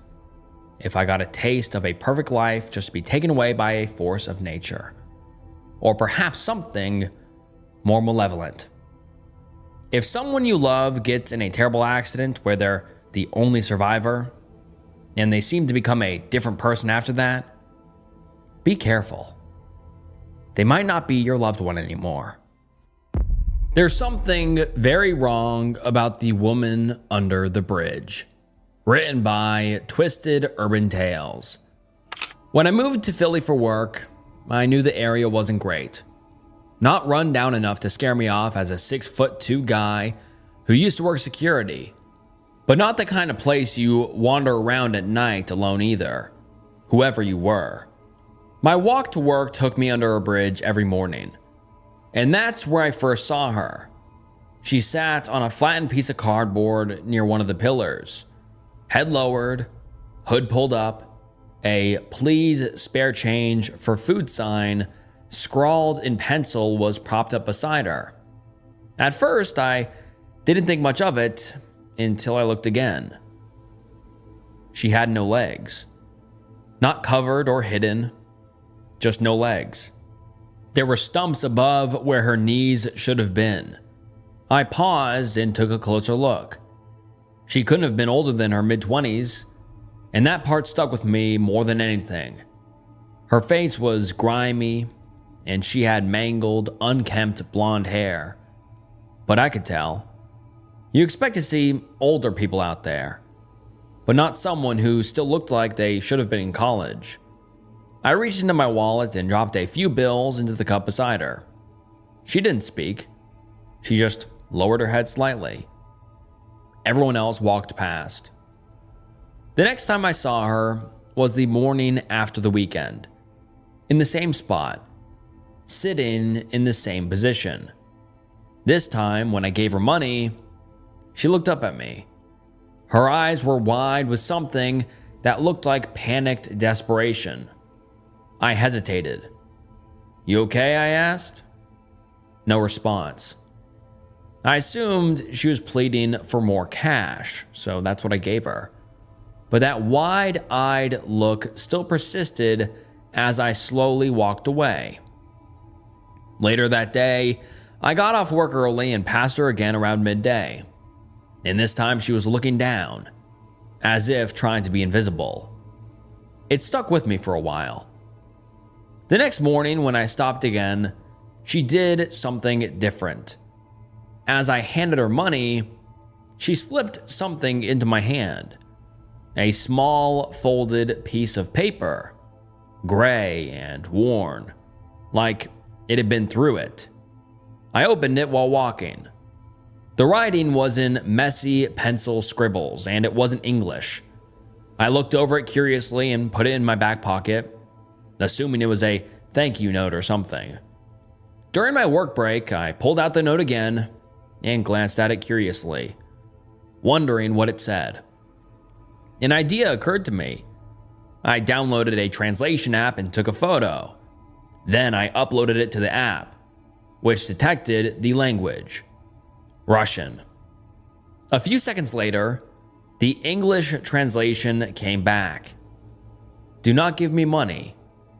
Man is watching from other side. He see where you keep wallet. He wait for you when you alone. He make me do this. I blinked and read it again. A cold chill ran through me. I didn't take that route home, and when I got back, I called the police. Told them everything. The woman, the note, the warning. The voice on the other end barely reacted, sounding like it was just another Tuesday. Just said that they'd get someone to check it out. Didn't ask for the note or any further details. No follow-up questions, no urgency, nothing. I hung up with no real optimism that they'd take any action. 2 days later, I went back early in the morning, just to check if anything had changed.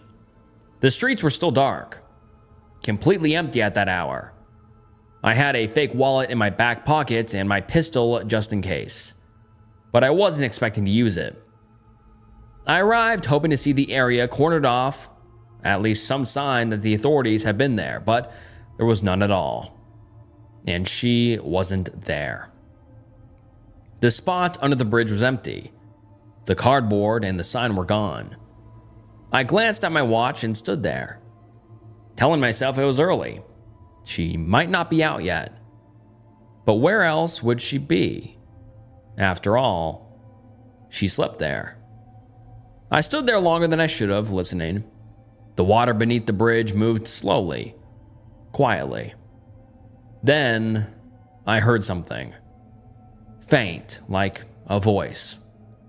I turned my head in its direction, then followed it cautiously down toward the riverbank. As I walked, the ground became uneven, damp. I paused a few more times, listening closely, but I didn't hear the sound again. I almost turned around and left. But then I saw a dark shape out in the distance shift. It didn't look right. I took a few more steps towards it, and that's when I saw what it was. Someone was in the water. I rushed closer, and that's when I saw her, turning in the current as it washed over her face. I opened my phone torch and pointed it at her. It was the same homeless girl from under the bridge. She was tied up and barely moving. I waded in without thinking. The water soaked through my shoes instantly as I grabbed her and slipped my arm under her shoulder. I lifted her out of the water. She was slippery and cold. There was blood on her arms and down the front of her shirt. Her eyes flickered open as I pulled her out, dragging her onto the bank. Then her eyes widened and her hand grabbed my shirt, weakly but urgently. I realized she was looking behind me. Then footsteps. I reacted before I could even think. I didn't even stop to look. I just pulled out my gun, turned, and fired. The sound was deafening, cutting through the silence. Something hit the ground in the distance before I fully saw it. My heart racing, I swallowed and approached closer, both hands on the gun. A tall man lay twitching on the damp ground. I pointed my phone torch at him. He was dressed in black, mask over his face, gun in his hand. If she hadn't warned me, I would have been dead. As I looked into his eyes, the realization dawned on me. This was him, the one using her, making her sit there, day after day, pulling people in. When she looked at me like that, she hadn't been begging. She'd been trying to warn me, and he must have found out about the note. I felt sick. Rage flooded in so fast it drowned everything else. I aimed at his head and fired. He stopped moving instantly, but I fired again and again. I lost count. Each shot was louder than the last, splitting through the silence in the dark. I kept firing after it stopped being self-defense, Consequences be damned. It took me a few seconds to catch my breath after the last shot. Then I rushed back towards the water. By the time I got back to her, she wasn't responsive. I dropped to my knees beside her and lifted her. "Hey, stay with me," I said, my voice breaking. "You're okay. You'll be okay." There was no reaction. I pressed my fingers to her neck, feeling for anything. "Come on," I muttered under my breath. I pulled out my phone and called an ambulance, trying to keep my voice steady as I explained the situation. Every second felt stretched thin. "It's okay," I told her. "You're safe now." But I didn't know if she could even hear me. And as I said it, I could feel a sinking feeling in my chest. The paramedics tried. They worked on her right there by the water. As I stood back watching them, but it didn't take long. She was pronounced dead on arrival. I still walk that route sometimes. Not because I have to, but because I can't stop thinking about it. I feel eyes on me every time I go back to that place under the bridge. Half the time I expect someone to step out of the shadows and come at me. I'm always ready for it now. I walk through it slowly, tense, waiting, listening for the smallest sound, but nothing ever since. People walk through it like nothing ever happened, just like every other part of the city. Most people never even noticed her. But now, some of them notice the flowers I left where she used to sit. You know how to spot a kind of thing? Written by Saturday. A long time ago, someone asked me a strange question. It was my last year of high school. I was drunk out of my mind and crashing at a friend's place. We were coming down from an after party, and half of us didn't want to go home. Two guys were sleeping on the floor. One was nodding on and off in a lazy boy in the corner, still gripping a 40. I was on the couch with a curly-haired girl, talking about nothing. You know how to spot a kind of thing? What kind of thing? No, she said, lazily shaking her head. Not a kind of thing, a kind of thing. You're not making any sense. She poked me in the chest and put her head on my shoulder, falling half asleep as she explained. It's a game. It teaches you to think about stuff. All right, what is it? You sure you want to know? I mean, now I have to. I was barely paying attention. My hands smelled like cheese snacks and rubber. We'd been playing ping pong, and the rackets were kind of cheap. Think of a place you spend a lot of time in, like several times a week, but not all the time. Not like your bedroom. I don't spend all my time in my bedroom. Come on, you got a place in mind? I thought about this alleyway between my family home and my neighbor. It was this fenced-off alley, not big enough to drive a car through. I went there every day on my way to class. I nodded. I got one. Now think of something in that place. Something you know, but don't own. Something you've seen, but got no pictures of. Give me a sec. I thought about this one particular thing. It was a little teddy bear keychain that someone had put on one of the fence posts. Nothing big, just a plastic thing with a heart in the middle of the chest and an all too neutral teddy bear smile. Just a fun little quirk on an otherwise depressing stretch of concrete. All right, I got a thing. You know what colors it is? She asked. I had an idea, but I wasn't 100% certain. There was some red in there. I knew that much, a bit of yellow, but I couldn't say exactly what was what. Maybe the nose was black? Kinda, I said. She looked up at me and poked me in the chest again. That's a kind of thing, she muttered. They're pretty cool. She sat up and stretched a little, kicking over an empty can. The guy with the 40 had fully admitted defeat and curled up into a ball. They exist on the edge of things, she explained. It could be blue, it could be yellow, it could change into red. There's no way to really know. It only exists in your memory. But it's red. How can you know for sure? Like, for sure. I can check it. What if it wasn't red yesterday? Do you know for sure what it was yesterday? I mean, things don't change color. Kind of things do. You're making this sound like a ghost story. Who says it isn't?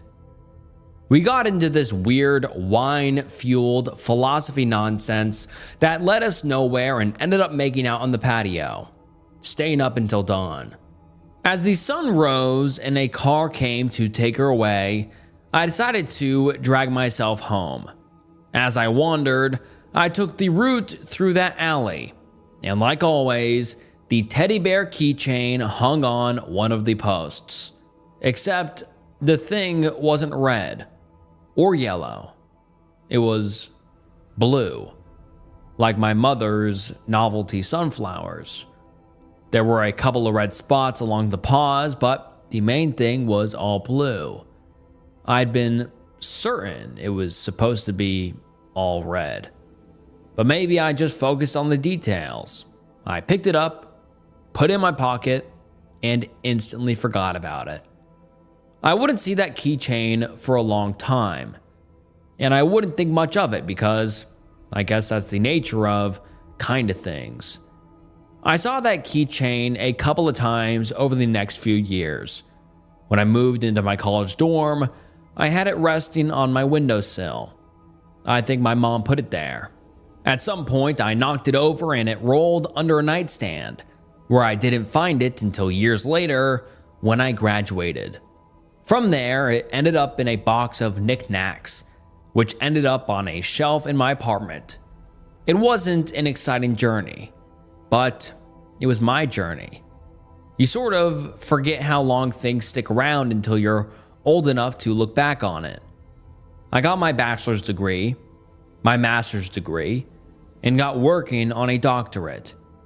As part of my doctorate, I had to teach a class. My expertise circled around information science, with a slight leaning towards digital architecture and preservation. But I wanted to give my classes something to make them really stick.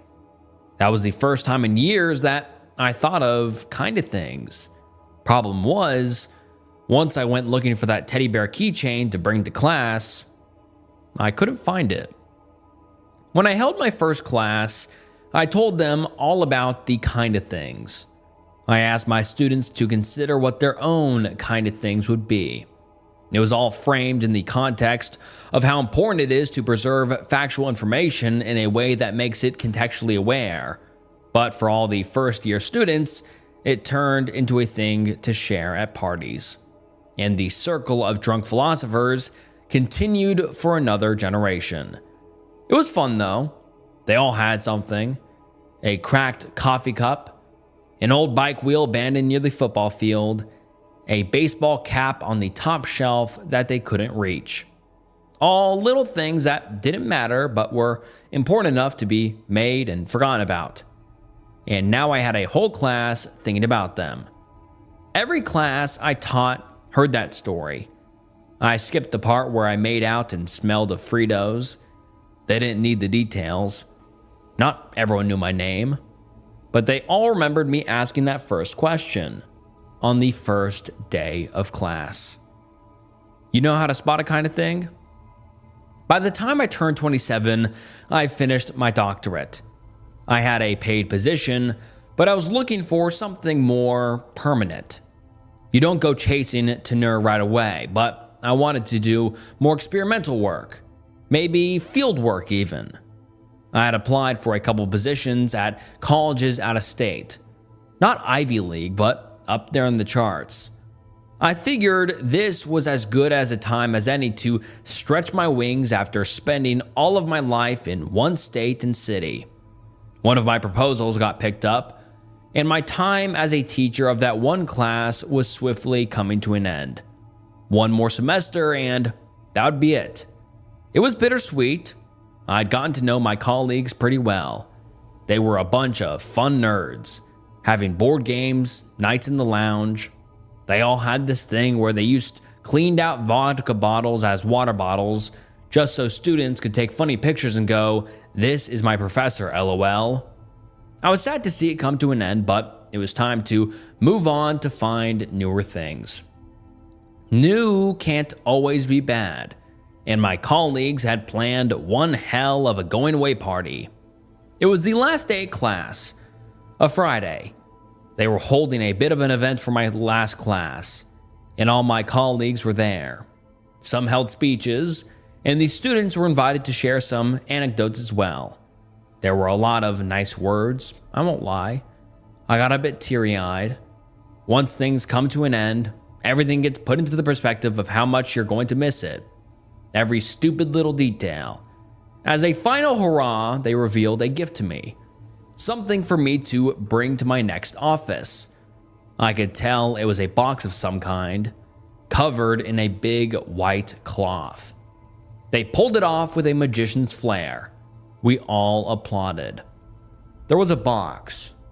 That much was right. A big one. At first, it looked like a junk drawer. A rock with googly eyes, an old horseshoe, a tasteless bronze leprechaun, things like that. But once I saw the text printed on the side, it all made sense. Kind of things. "We decided to get them for you," a colleague said, leaning on my arm.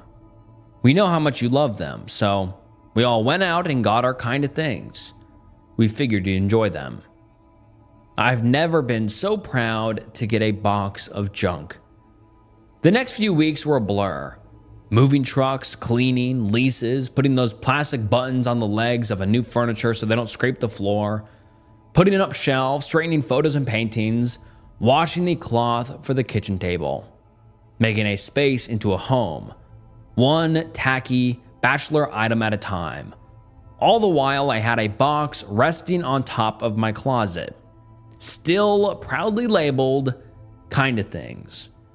I got an apartment with 3 rooms, a bathroom, and a kitchen. I hadn't planned on living that large, but it was too cheap for me to pass up. I made one room into my bedroom and the other my living room, but I wasn't so sure about the third one.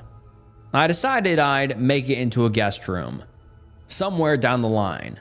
For now, it was a storage space, somewhere for me to put boxes of memories that didn't quite matter. Not just the kind of things, but the baseball cards, the participation trophies, and the signed band shirts. It was all in there. I think most people have a space like that, in one way or another. It didn't seem like a big deal at the time. I was settling into a new job with new people in a new town. I was learning what places made the best tofu dishes. There was no time to reminisce. I had to look forward. If you don't, things in the rear view look bigger than they really are. On my first day of class, I brought the box of Kinda Things. I barely looked at it. I was too busy trying to keep the notes in my head organized. I couldn't half-ass my first day on the job. I had to make an impression.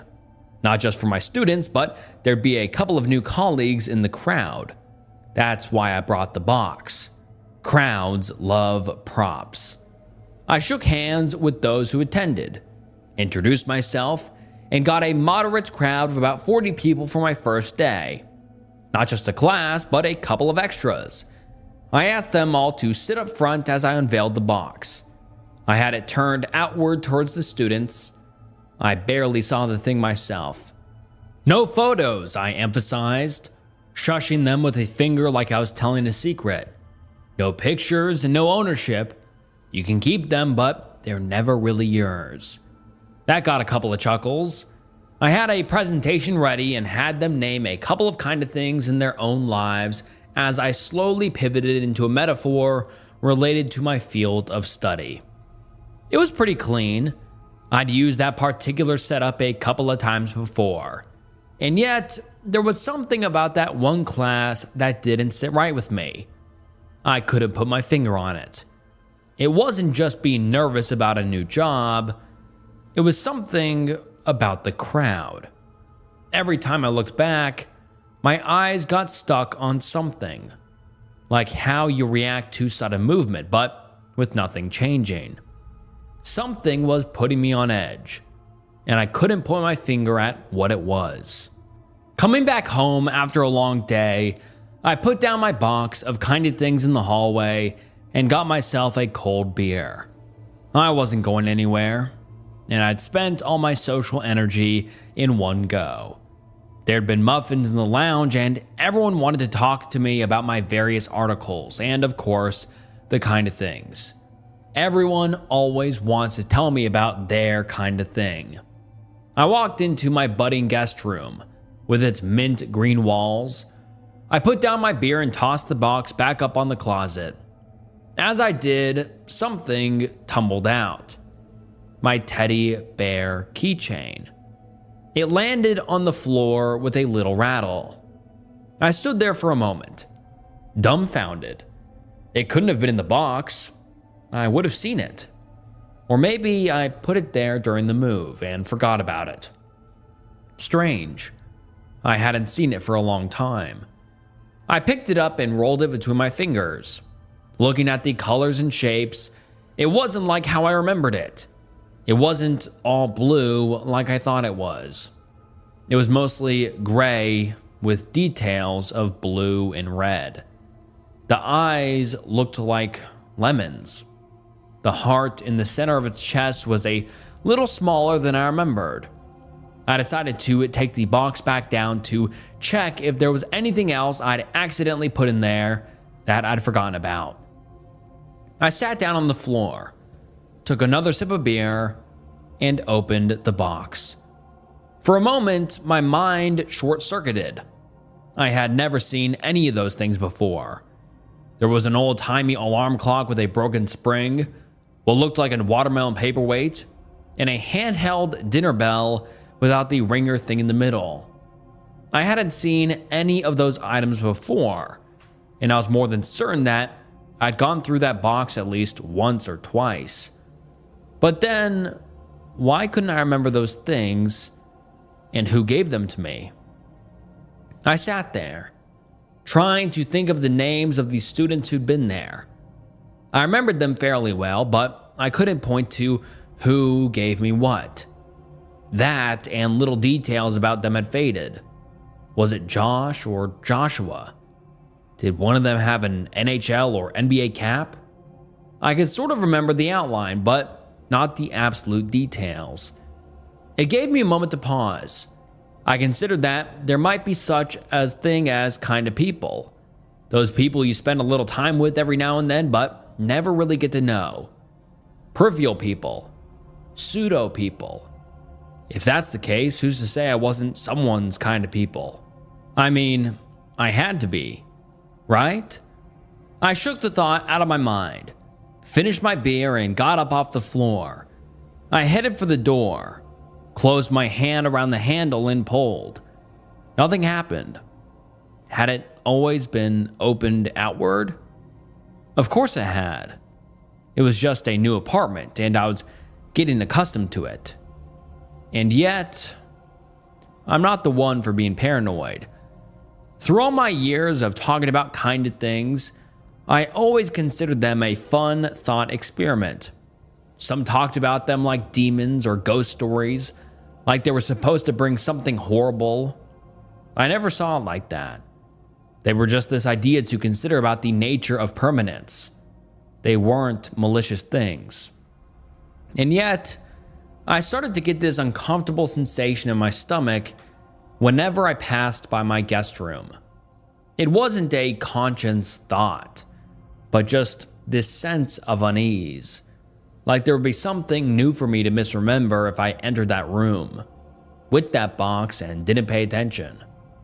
I tried to remember exactly what I'd seen in that box and what color they were, but without going in there to check, there was no way to know for sure. That just made it worse. I finally decided that I was just going to indulge my superstition, just to demystify the whole thing. One weekend, I got my phone, a notepad, and decided I was going to write down and photograph everything in that box. After that, I would never have to think about it again. It could even be a fun thing to try against my students. Maybe I could ask them to remember as many things as possible from the box and cross-check it at the end of the semester to see how many points they score. I'd brought a small coffee table and a chair from the kitchen. I pulled the curtains open, letting in some moonlight. It was late May and nights were growing shorter. Perfect for someone who'd run out of steam grading assignments all Friday. I took down the box from the top of the closet and noticed the teddy bear keychain. Nothing strange about it, other than it being a box. It must have been in there when I put the box back up. No point in getting antsy at the first item. Then again, the eyes looked more mango than lemon.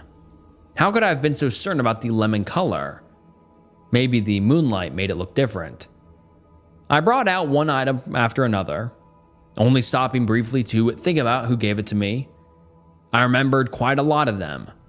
I could pretty clearly tell which one of them was from my colleagues and which weren't. A couple of items were probably just random debris that one picked up just to be in on the joke. However, I suspected that quite a few things were probably authentic kindas. I went through the items one by one, taking pictures and writing their features down in a notebook.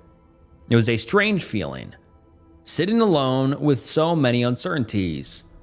About 36 thought experiments, all neatly lined up and cataloged. The final item I wrote down was a little ceramic frog in a tux, smoking a cigar. There were some folks outside making a ruckus, so I got up to close the guest room door. I paused for a moment to consider which way the door went. It opened outward. Sitting back down, I took a closer look at the ceramic frog knick-knack. It wasn't smoking a cigar. It was more like a cigarette. A long, lean one. It wasn't a big detail, but it was enough to make me doubt myself. What if I had cataloged something else wrong? Just a teeny tiny bit wrong. That would put the whole thing into question. I had to be certain. I went back along the line of items, double checking. I made a few corrections. The alarm clock was stuck on 1:30, not 1:25. The broken spring went around 6 times with a twirl at the end, not 7 times with a straight end. And finally, I was back to my teddy bear keychain. I wrote down the details as I remembered them. Scratching my head, I got up. I needed a break anyway. I went back to the guest room door and tugged on the handle. It was supposed to open outward, but it didn't. I pulled it inward instead. That didn't work either. I took a step back, feeling a stone sink into my chest. I could hear my own breathing as the room felt smaller. I put my hand on the handle again and took a deep breath. I'd opened this door before. I knew it would open again. I turned the handle and pushed. It swung outward. I breathed a sigh of relief. Then again, why was I relieved? What was I expecting? There was no world in which that door wouldn't open. So what was the big deal? I decided I wouldn't let myself be tricked by uncertainty. I closed the door and opened it again. Then I did it again. Then I did it a third time, but with a little celebratory swirl. As I came around, I noticed something on the coffee table. The frog was definitely smoking a cigar. I stopped mid-twirl and looked a little closer. That wasn't right. I'd written cigar, crossed it out, written cigarette, and now it was certainly a cigar again. I picked it up and held it up to the light. Definitely a cigar. No doubt about it. in every conceivable angle. I tried to get a reference point, like how the cigar was as thick as its froggy fingers. A cigarette wouldn't be like that. That was something I could rely on. A measurement, not a casual observation. I put it down and stepped back, looking at the table as a whole. Without perceiving every single item individually, there were things I didn't recognize. I couldn't put my finger on what it was, but I knew something looked different. Or maybe not even looked. It felt different. For the first time, I considered that maybe kind of things weren't just a thought experiment. Maybe there really was something to them. Maybe the items at the fringe of our lives do possess some quality that we don't perceive until we sit down and look. And if that was the case, what might happen if you put 36 of them in a single room and close the door? Hold on. I didn't close the door. It was open last time I checked. I paused for a moment, taking a deep breath. I was spiraling for no reason, working myself up over nothing, like staring at a still picture, thinking there's a ghost in it. There weren't creepy ghosts or creepy crawlies. They were just little things left by the roadside, figuratively and literally. I picked up the first thing I spotted and held it up, a little glass snail. It lost one of its eye stalks. I looked to my reference sheet to confirm which eye it was, only to realize the snail wasn't on the sheet to begin with. Had I missed it? At that point, I stopped. I flicked the snail across the room, grasped my head, and said no out loud. I needed to hear the word to ground myself. I was making things up. I had to be. I decided to call it a night, leaving it all on the table for now. I shook my head and turned to the window, grasping for the curtains as I checked my phone. It was getting close to 11 p.m. There were no curtains. Looking up, I realized I was standing at the wrong end of the room. The window was to the right, and there were no curtains. I had been so certain just a second ago, but my hand just tapped against the eggshell wallpaper. I was getting confused. Turning back around, I noticed two things. One, that the door was slightly more to the right than I thought it would be, and that the coffee table was up against the leftmost wall. It's like I'd turned the wrong way. My eyes briefly crossed over, and I saw double. I shook my head again, trying to make sense of what I was seeing. I tried telling myself it was conditioning. I had been thinking about uncertainty all day, and I was tricking myself into a pattern of thought. I headed for the door, turned the handle, and pushed outward. Again, nothing. This didn't make sense. I knew it opened outward, and I refused to believe otherwise. Something was wrong. Something was very wrong, and I had to accept that this was not normal. Over the next few minutes, it felt like everything changed every time I looked away. The window felt smaller, the door had the handle on the wrong side, the coffee table was up against the leftmost wall, then the right, the wallpaper was eggshell, then got a slight hint of maroon.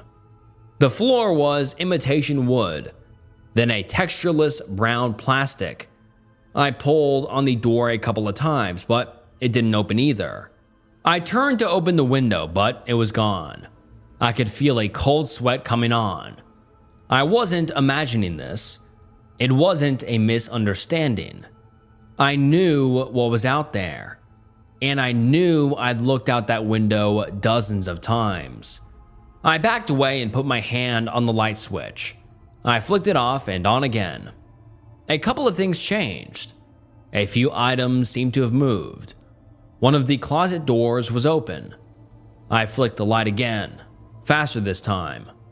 The table was slightly angled. The window was still gone. I reached for the light switch again, but it was higher up than before. I flicked it off and back on again, but the light did not come back on. I fumbled around in the dark. I could feel myself stepping on things that weren't supposed to be there. I stubbed my toe against the coffee table in the middle of the room.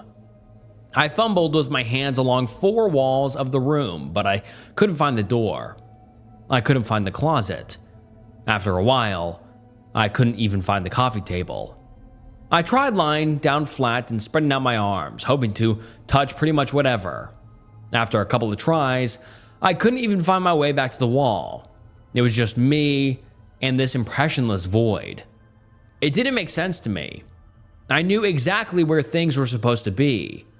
I knew what I was supposed to be looking at, but that didn't matter. I brought out my phone and turned on the flashlight. I didn't have a lot of battery, but it would have to do. I could see my own hands, but nothing else. It was just this intense darkness where not even moonlight could reach. I got down on my knees and touched the floor. This textureless, neutral floor. Not cold or warm, just a solid matte black. The light didn't reflect off of it. I walked around. At times I could bump into a wall, but when I turned around, the way forward was wide open. I tried jumping a couple of times, but my feet didn't make a sound. I tried calling out, but there was no echo. Not even reverb. It was such a strange sensation that it hurt to comprehend. I ran and crawled and jumped and rolled. There was just nothing. Nothing. And when I screamed, I couldn't hear it outside of my head. It felt like I was inside a cube. Not a room, but like a big, dark cube. It's as if the kind of things had made everything so uncertain that I slipped between the cracks, ending up in some place in between.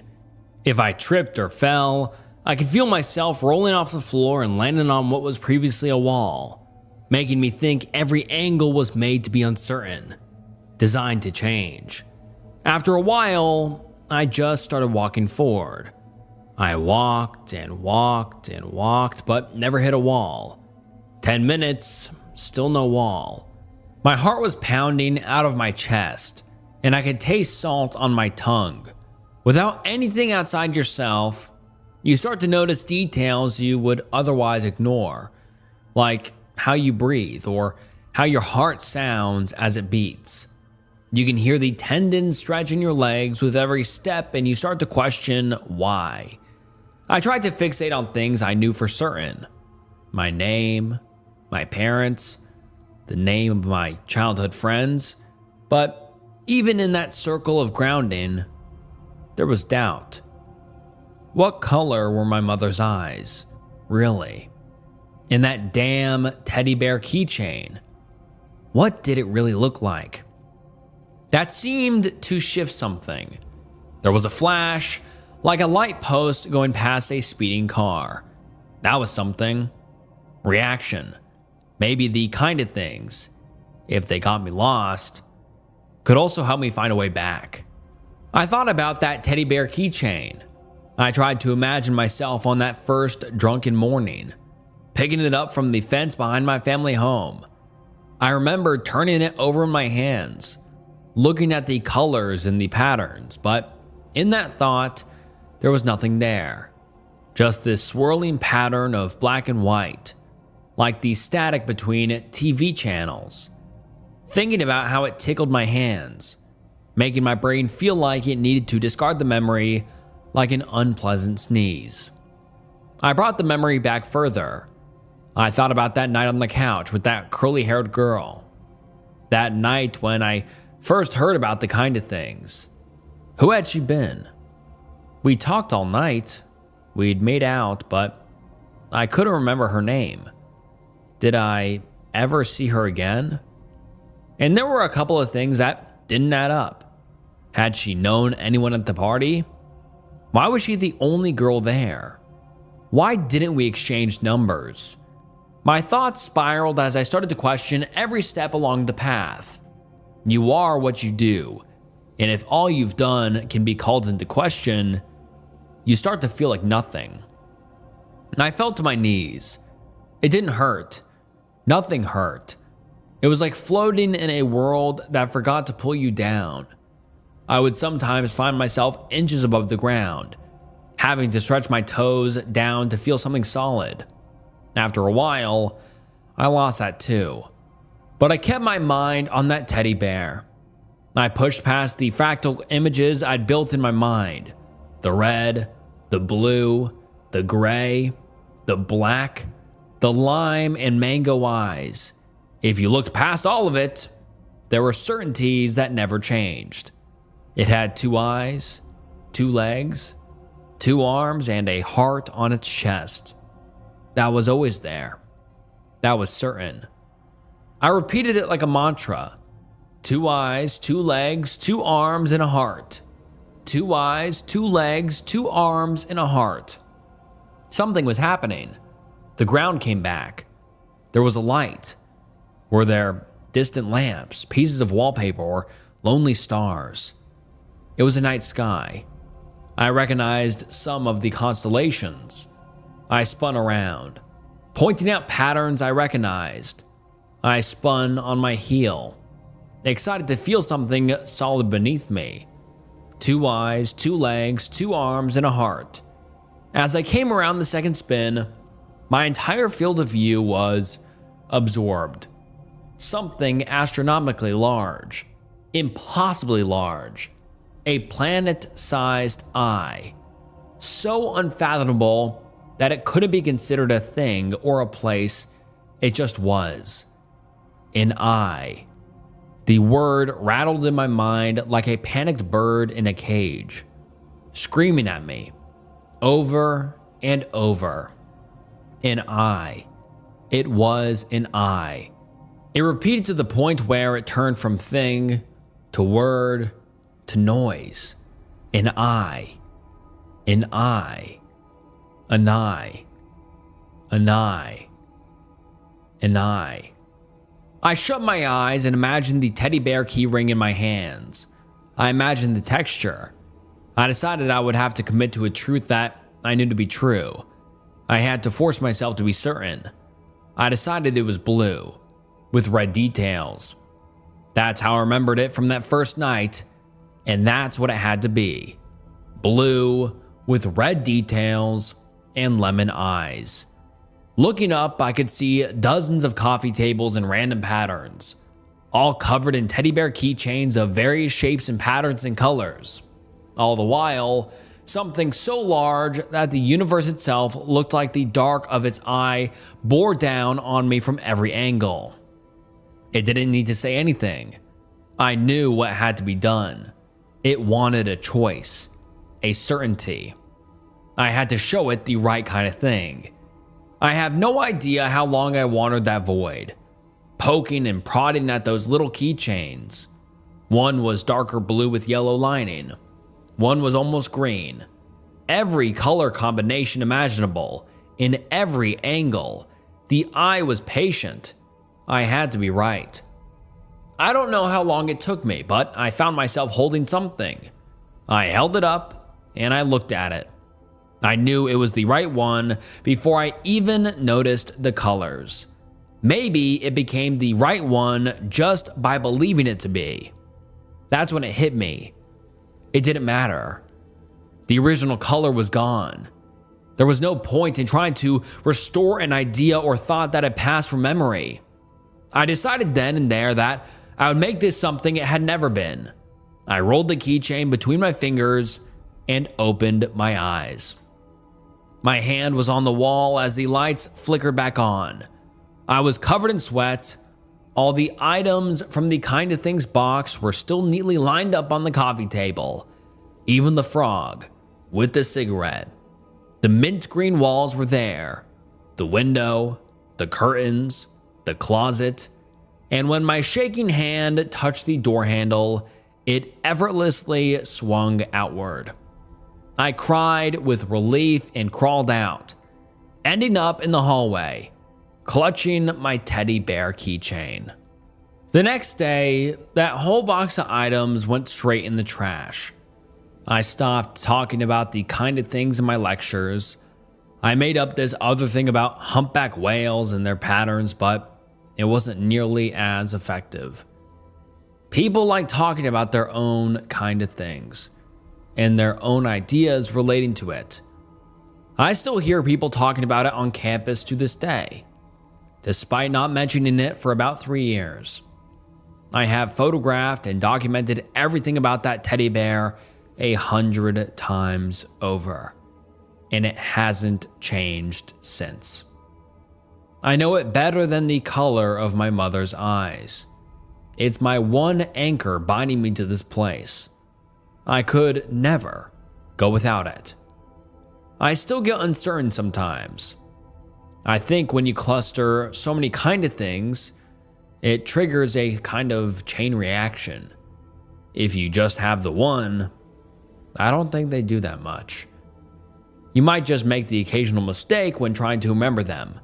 I think what I went through was a result of a cluster impression over a prolonged period of time. I don't ask people that strange question anymore. I don't want to invite them into something they can't prepare for. But if you were to look for a kind of thing on your own, do so in a way that destroys it.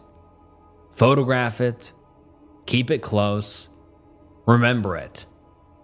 If you keep it in the periphery, it may just drag you out there with it. I've heard so many ideas on what they are and why they function this way.